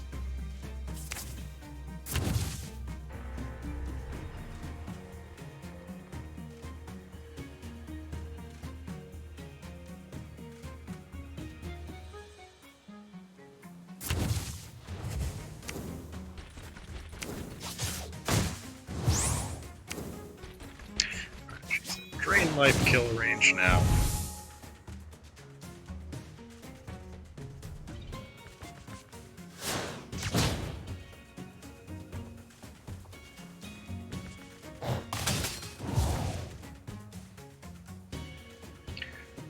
Also just leave her alive as an arbiter target, but we'll see what else he summons.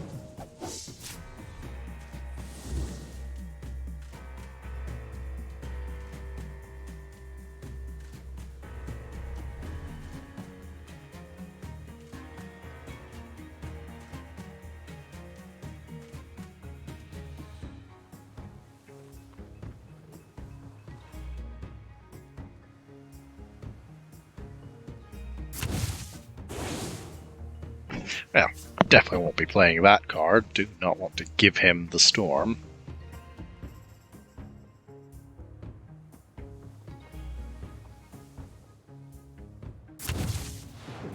Looks. That's not a bad target for Lion, although flying is much better at killing itself off now, too. Yeah, no, I think we're going to go ahead and target that Sea Witch. Punish him for trying to keep her safe.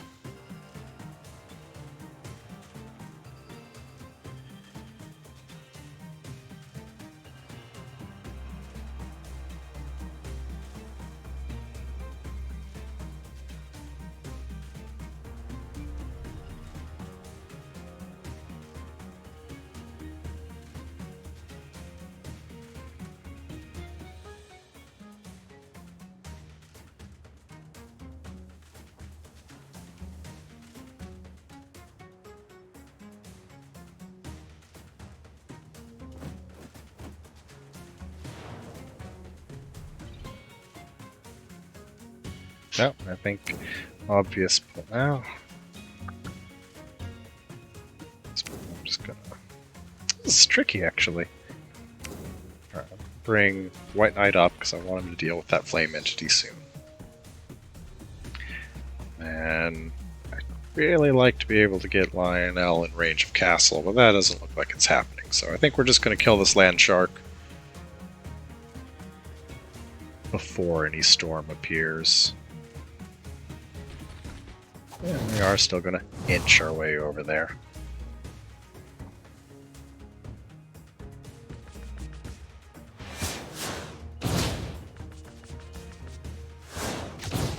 I wonder if he's going to willingly trade in his Sea Witch.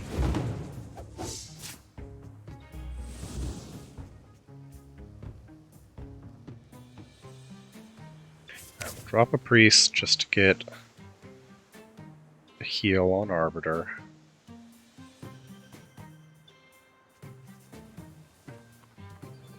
That, or we're going to sort of want to hold off on the drain life and save it as a surprise. Actually, well, let's just start with a reconciliation here. Okay. Okay, yeah, I think our play is going to be priest.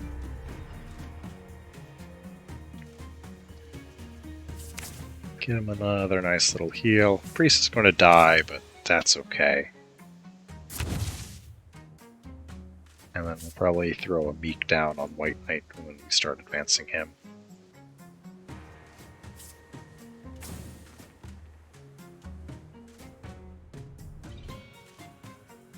Probably just going to be rushing face and not trading with Arbiter here.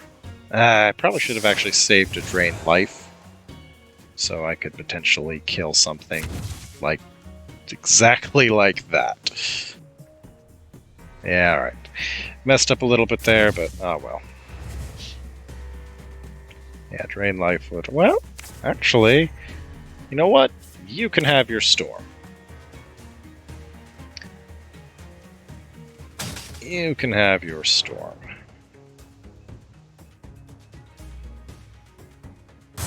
Oh, okay. I may regret this, giving him his storm. Alright, well, at least I don't have to feel bad for leaving that alive now. Well, guess we're trading in here.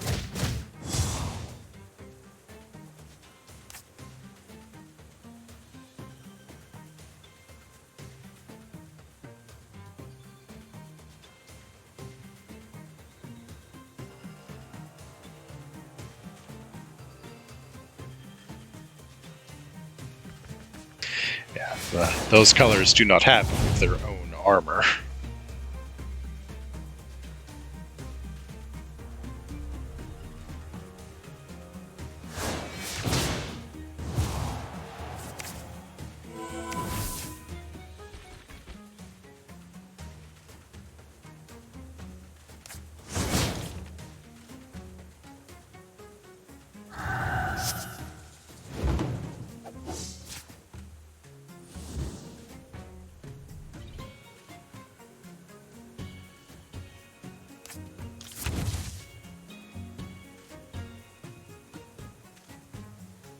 Looks like our play is still... It is likely Dragon Knight into Priest here. Meek will just have to wait.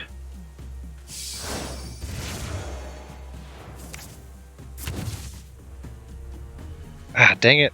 No, I should have saved the gold for the Drain Life. I have messed up again, but oh well.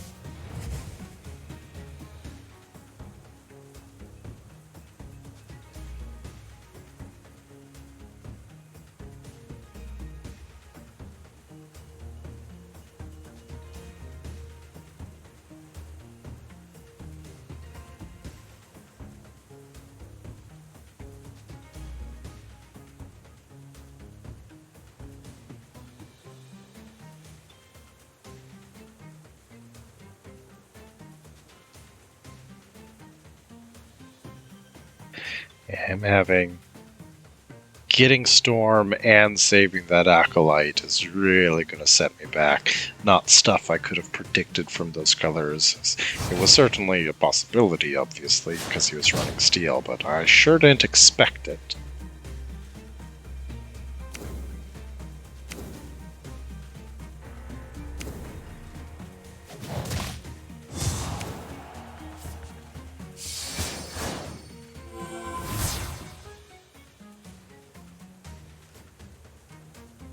Now the question is, do I kill the Sea Witch, or do I keep my Arbiter buffed up?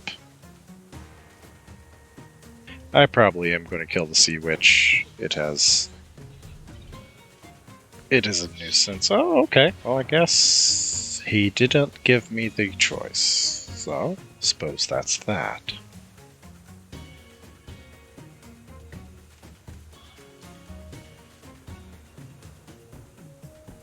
Guess I'm just gonna hang tight right there. We will probably be doing the Drain Life play next turn. Sure getting a lot of mileage out of that Sea Witch, but I am sure getting a lot of mileage out of keeping Arbiter's buff going, so this is alright. Alright, so we're definitely saving the gold for Drain Life this turn.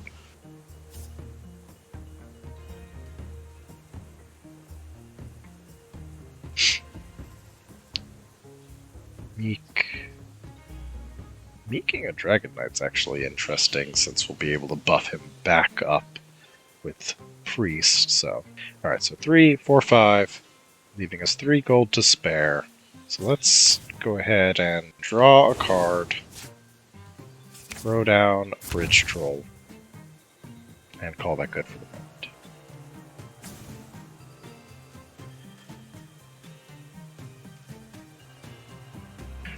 Likely...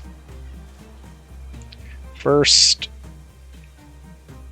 cleanse the Lionel, and then just move somebody. Then we'll, once we have the action, we'll do the Drain Life and move Lionel same turn here.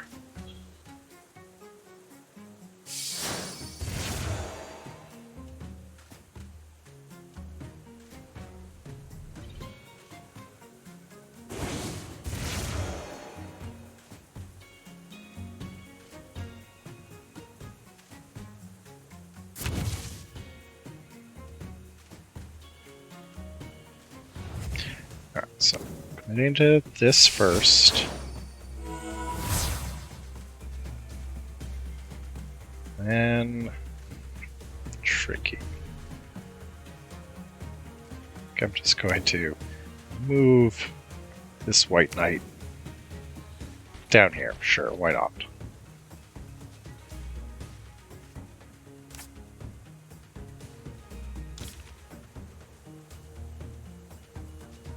Now we'll be able to get our cheeky play to clear these blockers, get Lionel in reach of Castle, which will basically give him no choice but to trade in his Sea Witch next turn.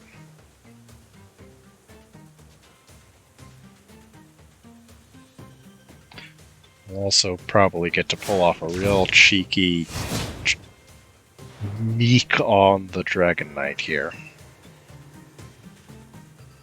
I think we go ahead and heal the Arbiter once again. Fortunately, he will be on initiative, so he will get the opportunity to trade in his Sea Witch, but forcing him to do that's going to feel real nice. Yeah, Priest is getting a lot of work done, but I've messed up. I should have left Priest. I should have protected Priest, but that would have been pretty hard to do either way. Oh well. We'll actually probably just run the bridge troll up and meek him.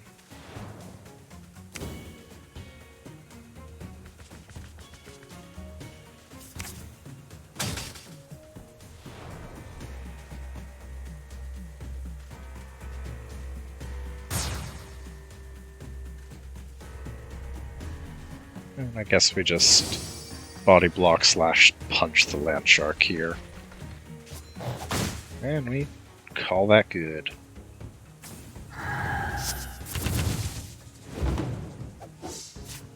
And he is basically forced to move or trade the books and trade in his Sea Witch, or that Lionel is just going to wreck his face. Well, suppose that works too. Can't deal with that books, unfortunately.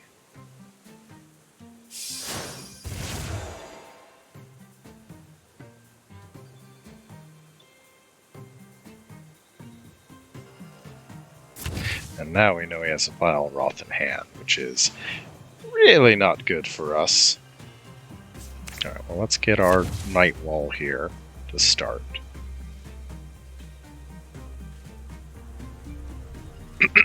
Yeah, Vile Wrath's gonna be a problem for us. I don't know, we might not be able to pull this one off. And I can kill that to get it out of the way. And I can kill the Acolyte, but I guess we do want to just drop another bridge troll, leaving us enough gold left over to use the trolls.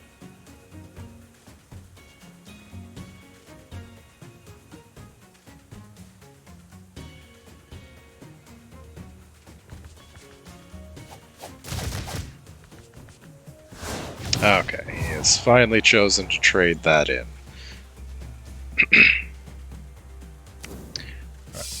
Definitely going to clear this. And the question is, do we bring Arbiter down, or do we clear the temple? Oh, he's not actually big enough to clear. Man, temples are tough. Right, now that he's lost his buff. Yeah, alright, so let's just come down, clear skeleton. Vile Wrath's gonna come down, which is gonna definitely hurt. But we do have a backup Lionel.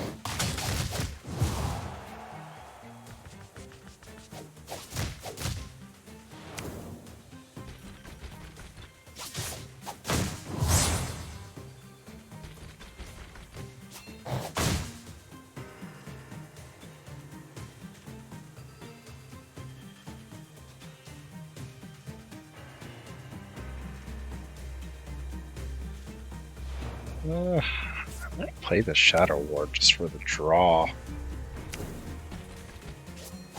Don't have anything else to do with my gold here, and I really want to find something. Okay.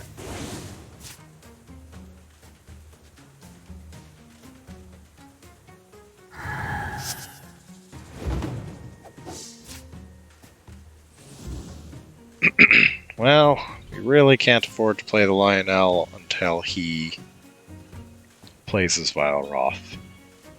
This is an awkward turn. Well, I know we're going to Mana Burst. And it's just a question of...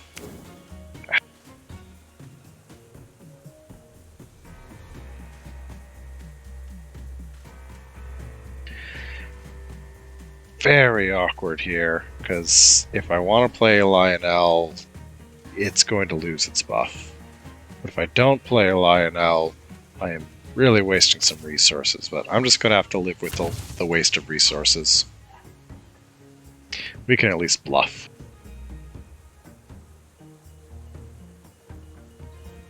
Because, yeah, we really have to save this Lionel for the Vile Wrath.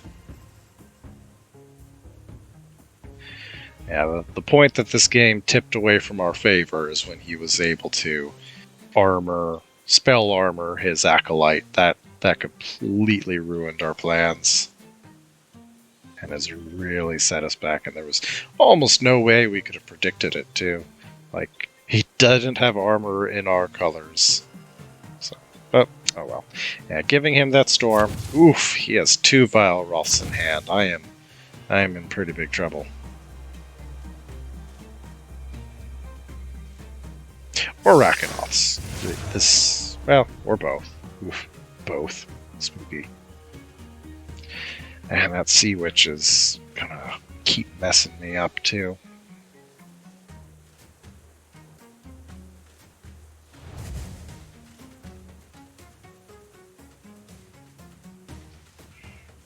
I guess we just try and work on one of these temples. Well, okay. Well, I won't. First, I'm gonna go punch her. That's gotta happen. And I don't want my White Knight to get de-leveled, but I have to put the pressure on, and that at least gets me a heal buff there.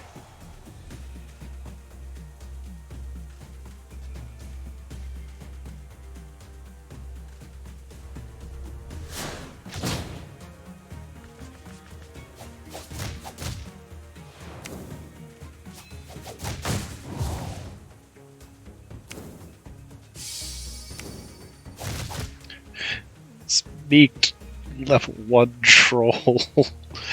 Yeah, he's gotten so much mileage out of Sea Witches this game.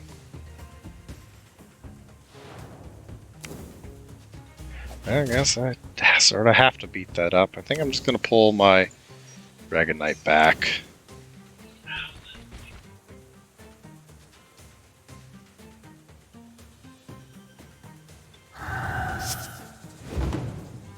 He has got a big handful of dragons. This is frightening. Yep. And so it begins.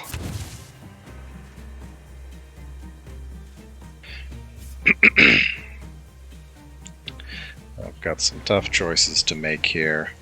I can't...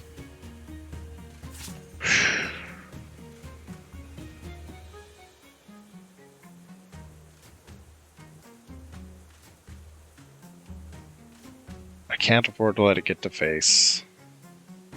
I don't want to body block it, because then I'm just playing into that explosion so hard.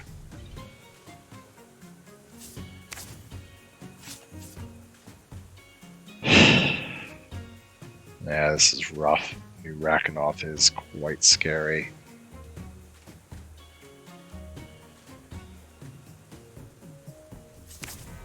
Alright, actually, no, I won't have the mana to play both of these. This is just all kinds of rough. Well, it feels absolutely horrible, but I sort of have to do this. And then I need to heal. Nothing I can heal that's worth healing. I guess I could heal this. Yeah, that's my best bet. This is not ideal. That Raka explosion is going to hurt.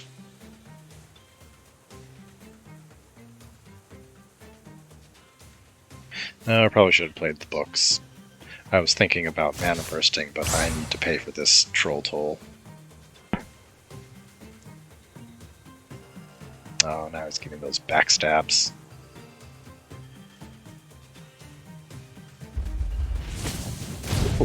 He pulled back! Oh, that is really bad for him, because now I can explode that Raka on his face.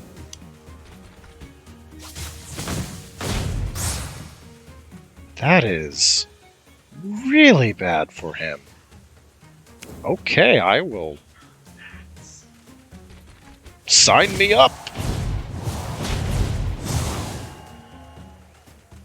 Well then, he just gave me the turnaround on that game. That is the one downside to him having Last Will now, is that he makes a very poor defensive card. Probably should have held that Dragon Knight back, but oh well.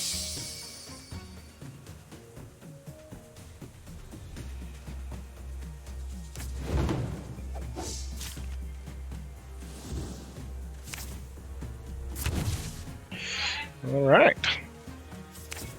And we'll hopefully get Drain Life on that Lionel. I don't need to bluff that hard. Okay, and Mordok will come down next turn. Given he still has a big handful of dragons, so I'm sort of in trouble either way, but...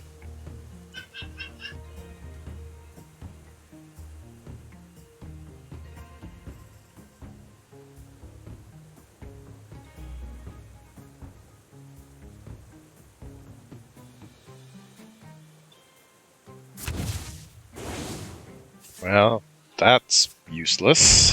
To me, anyways. Whew. Alright, so... I have to keep that off of my face.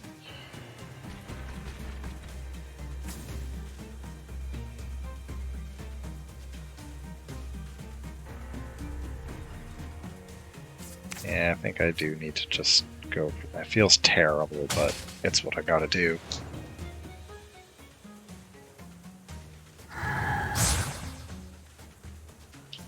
I just have to hope the explosion isn't enough to kill him. Oh no, it was. This is not great. Oh well, I need to just keep working on beating that up.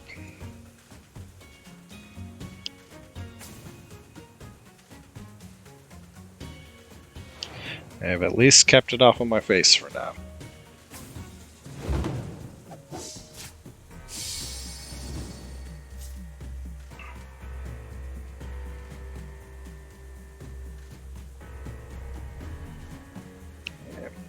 Definitely a bit of trouble here. The fact that he's playing Storm means Vileroths are probably still coming.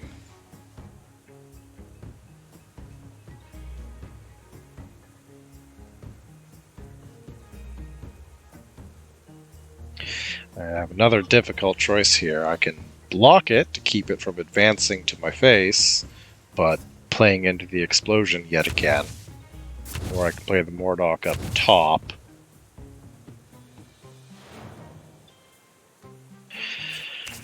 Well, I guess we can afford to have the Rock-a-Boom on our face. This way, I don't play into the explosion, and if he wants to deal with my Mordok, which he almost certainly does, he can't actually afford to move up too. So we're going to do that, and make him make a tough choice here.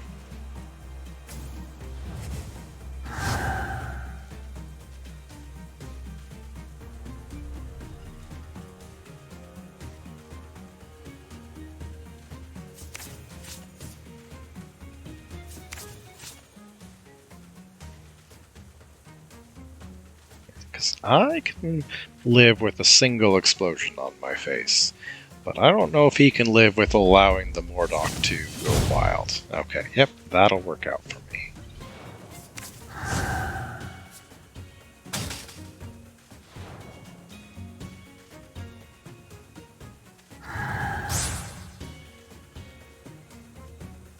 And we will just let Mordok's effect try to finish that off.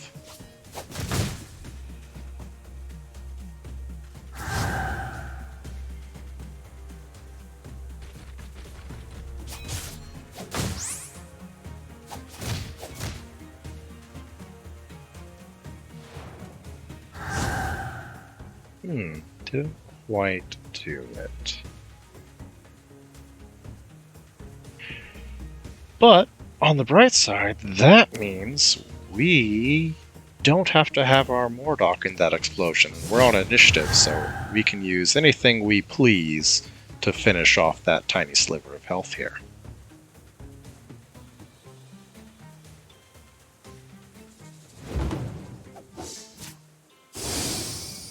Dracula is not... Oh, I Don't have a play to finish it off. Awkward. Very awkward.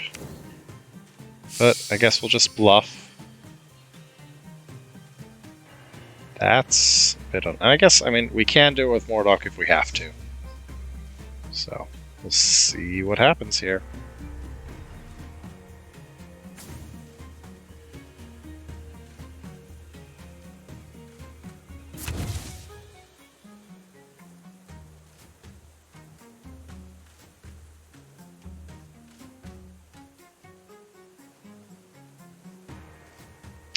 And we may just try to face race him.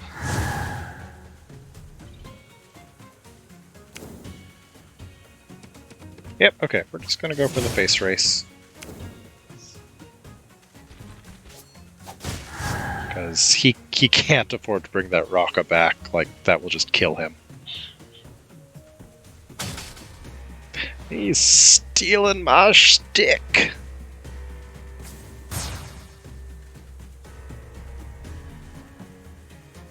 Yeah, Rocka explodes next turn no matter what now. Well, I guess technically he could sustain it, but we'll see.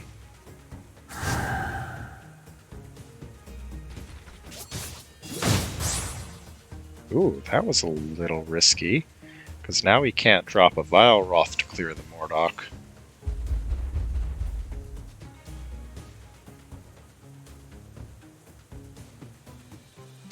He has his own initiative, so he's going to be able to beat up that Mordok pretty severely with the White Knight, but I don't know if it'll be enough.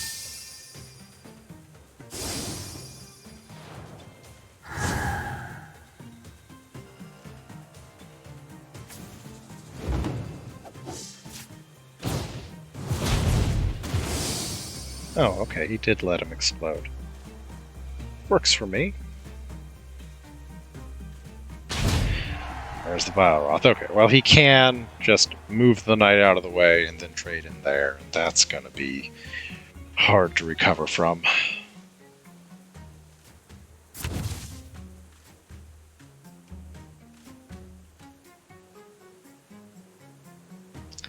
Just how awkward our hand is right now. Yeah, looks like we are going... Deck out may end up being the deciding factor here, unfortunately. Well, that's not true. Vileroths are probably just going to come and eat me alive.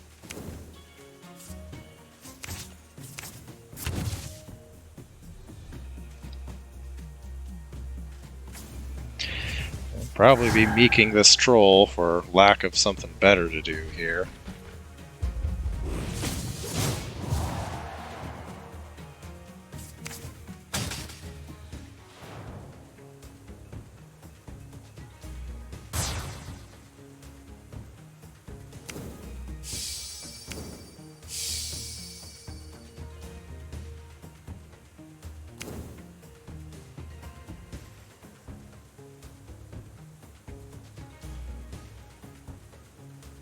At least this troll certainly hits hard. He's going to be a little hard on that Vileroth. Unfortunately, it looks like deck out is probably what's going to do me in this game.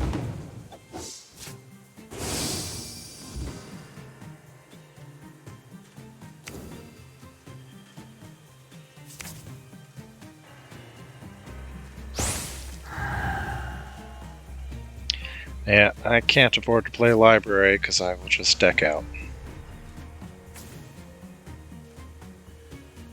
It has been a pretty epic match, though, and it isn't over quite yet.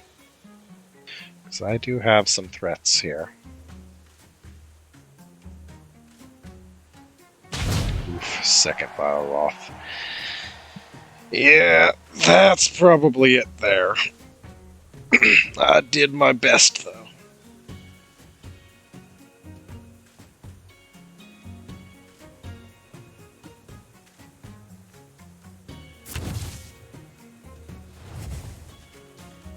But that is not... Draw is good, steal is bad. This is an unusual circumstance.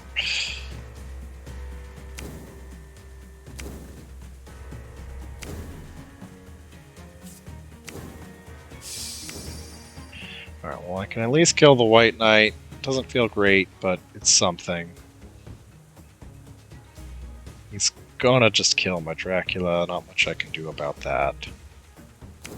Well, I know I'm doing this.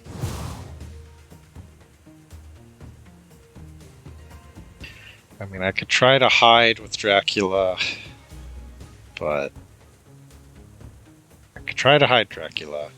I might have to try and hide Dracula and sneak it past the Vile Roths. Because I don't.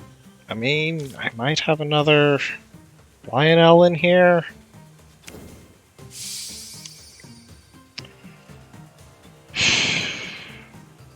This is rough.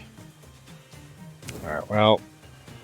Yep, I'm just gonna pull the Dracula back for. No, that was just foolish, because he's on initiative next turn, so he can just move Vile Roth up. Yeah, that was just foolish. I'm just panicking at this point, unfortunately.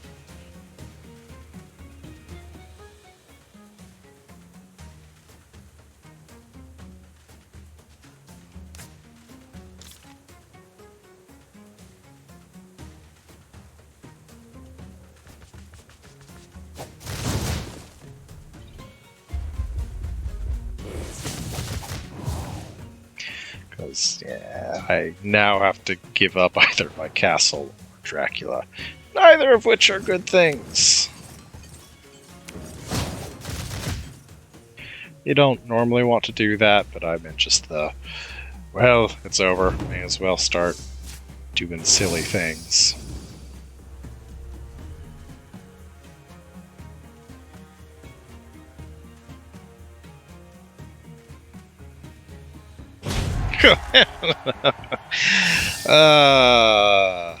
Well, if it wasn't over, it really is now.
Will he kill the Dracula, or will he give me the chance to backdoor? No, he's not going to make any foolish mistakes here.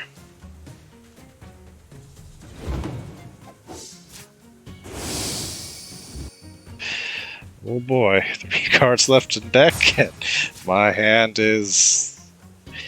Well, I tried. Just too many dragons.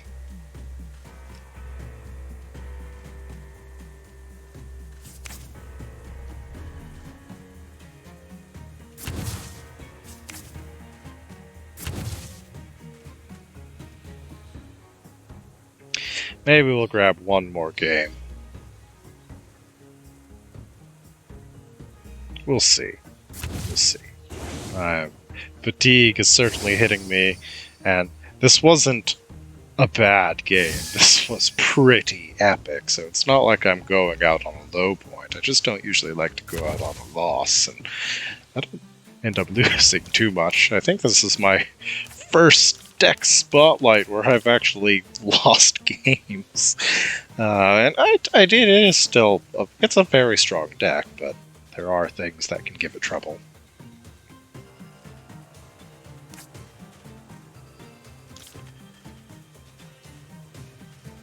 At this point, I just sort of want to die to the deck out.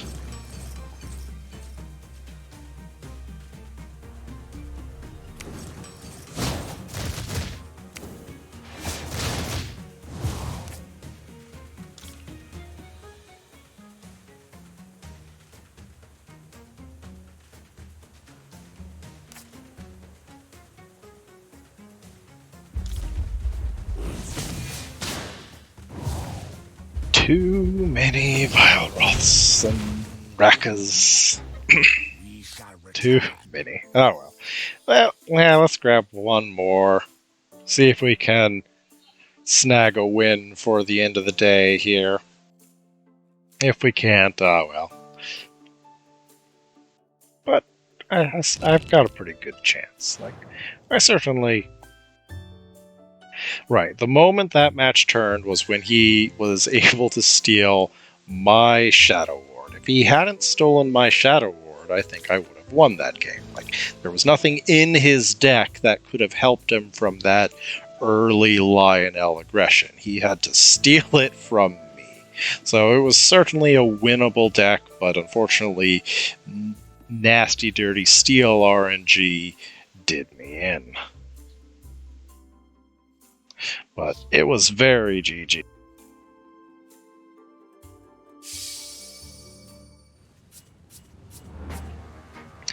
Alright, I'm just going to dig hard for the Meek. You know, that early Meek troll is always nice to see.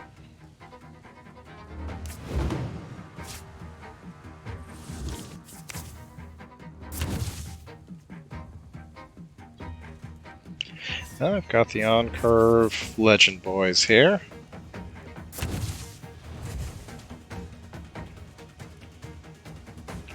Do we rush the Mana Tower? Now let's just stick to this Battle Squirrel, since Troll can no longer bop Mana Towers anyways. It's going forward. Going after my Mana Tower. Interesting. And looking like we're just going to pay for Troll this turn. Oh, he could move up 2 more. I guess in that case we can just go after his face if he does that. But let's see what he does.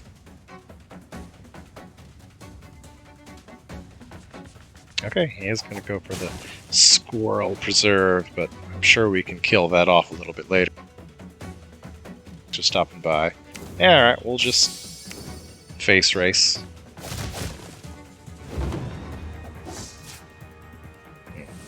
Our hand continues to be very awkward, though. No Meek, no 2 or 3 drops, just awkward. I was really hoping to get something to clean up that squirrel, so I could leave Troll committed, but well. Guess I'm just gonna pull back, beat up on this rabbit. Because we'll probably play a reconciliation.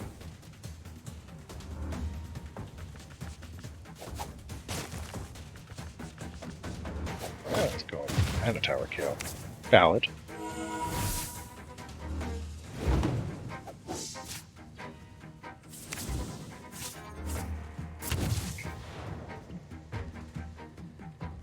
Giving up mana for a turn is really going to hurt, but I don't want this stuff in my back line running rampant. No, I think we'll rebuild Mana Tower and just continue to get some work in with Troll.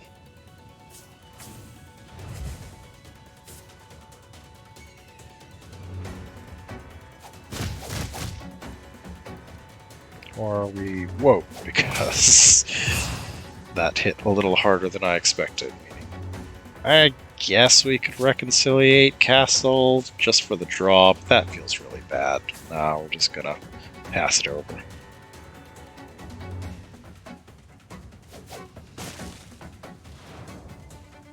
Okay, I'll just top that off. Why not? Alright, so I think we're going to do the Lionel on the Colossi, because it can be pretty hard to kill Colossi off. Not ideal, but not bad. Actually, no, we'll do it on the Squirrel, because you can't suicide a ranged unit.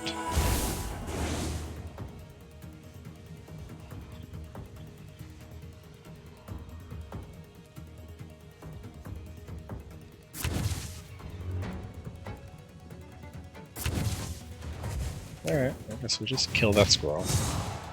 Not ideal, but not bad. He's just going after my mana hard, and this deck already struggles with its mana.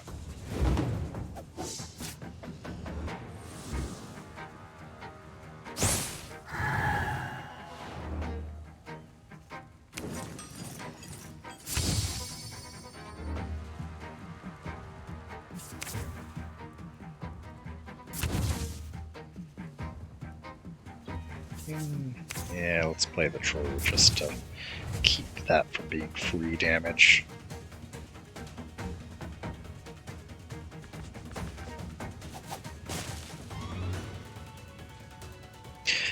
This is going to be an interesting race.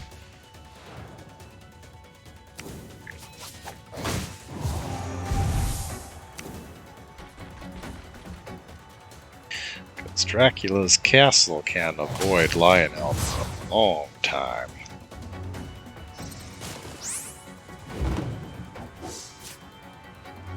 Well, I'm on initiative, but he can't just pull a castle back too. Much health? Too much. Well, I guess time to just try and defend face a bit. Probably... we'll still probably play a Drain Life here. Hopefully he'll play something. We'll see. We're just gonna hold off. See what happens here.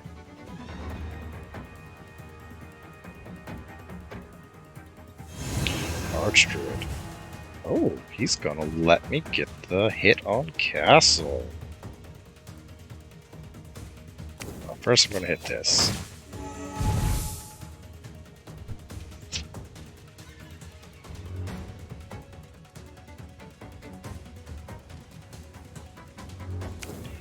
And yeah, we'll take that hit on castle. I'm hoping next turn we'll be able to just double drain life stuff. Well, if we don't just die here. Death to Colossi and Dracula is a very real possibility here.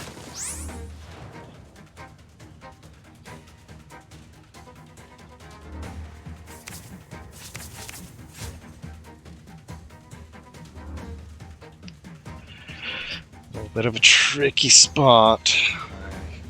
Okay, I think we will Drain Life the Rabbit, top off our castle, and then if he wants to attack Arbor, my face with Arbor, that gives me a shot for Sunsteel Cleric. So, that's what we got for now. Well, I still may just be dead next turn to Arbor Dracula. Yeah, I am not on initiative, so I think that is just death unless I draw some healing, unfortunately. But we'll do our best. Come on, Cleric, heal my castle. Hey, thank you. Maybe I survive. I'm pretty sure I'm still dead, though.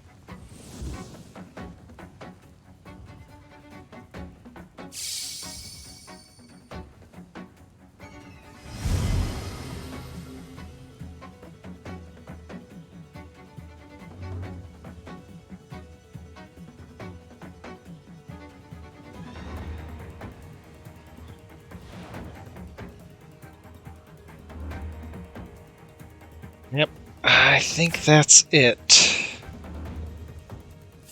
I can drop the Dragon Knight. If by some miracle I survive this 2-punch here, which I am good 99% sure I don't, I can drain life, but this is looking pretty bad. Oh, okay. That might keep me in.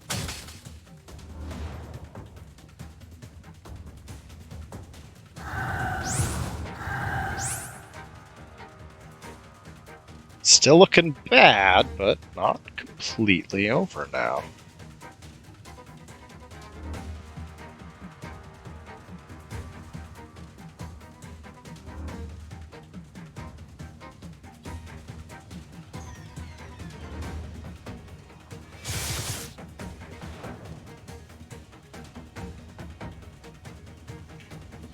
On initiative means I have an ever so slightly small chance of surviving here.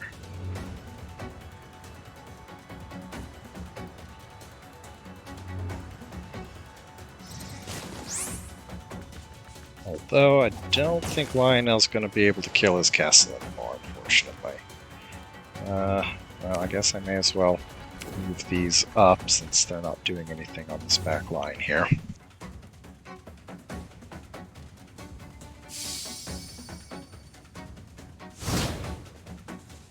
Yep. Unless I draw healing, Lionel's not going to get the job done now.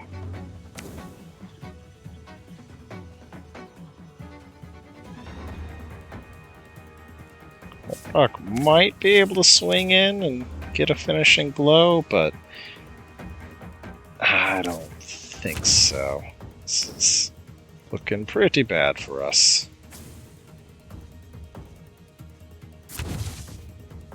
Oh, and he's double blocking just for good measure.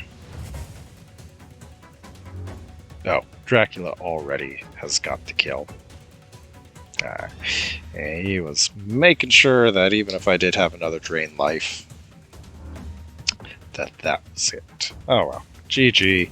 Fatigue is kicking in. I'm still pretty happy with the deck. It may be struggling a little bit to keep up with some of the recent power creep with Rakanoth and Archdruid, but it can definitely stand its own against just about anything if the cards favor you.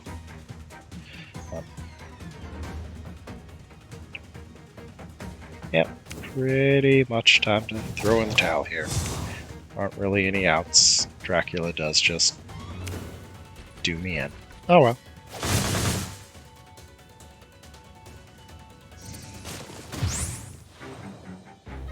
The light was not with us. Well, thanks for stopping by, everyone.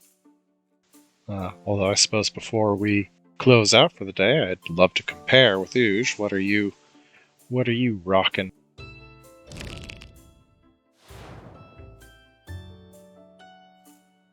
Yeah, mana is definitely a little bit of a weak point with the deck. 29 is awfully high for a list without any mana generation. That being said, usually it banks on just trying to play one of its on-curve boys and trying to get a lot of work out of that. But 29 is within an acceptable range. You know, we're only just playing Legends, which carry us a long time and give us some time to mana burst. Okay, we will compare with Ooge before we call it a day here. I'm pretty happy with the list. Win rate today was not as good as we would have liked, but it definitely showed it can stand its own.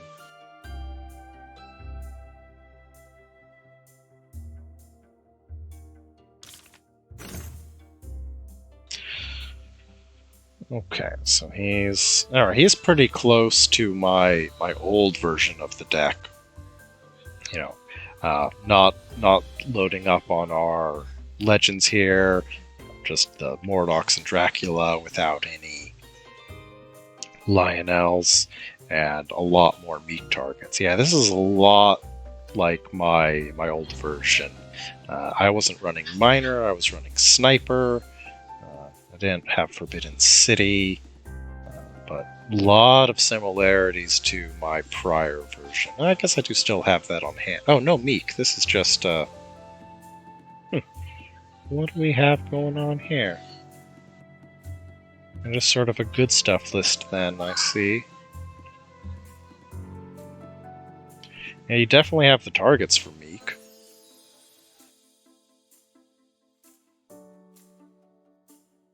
And just sort of good stuff anti-aggro. Solid.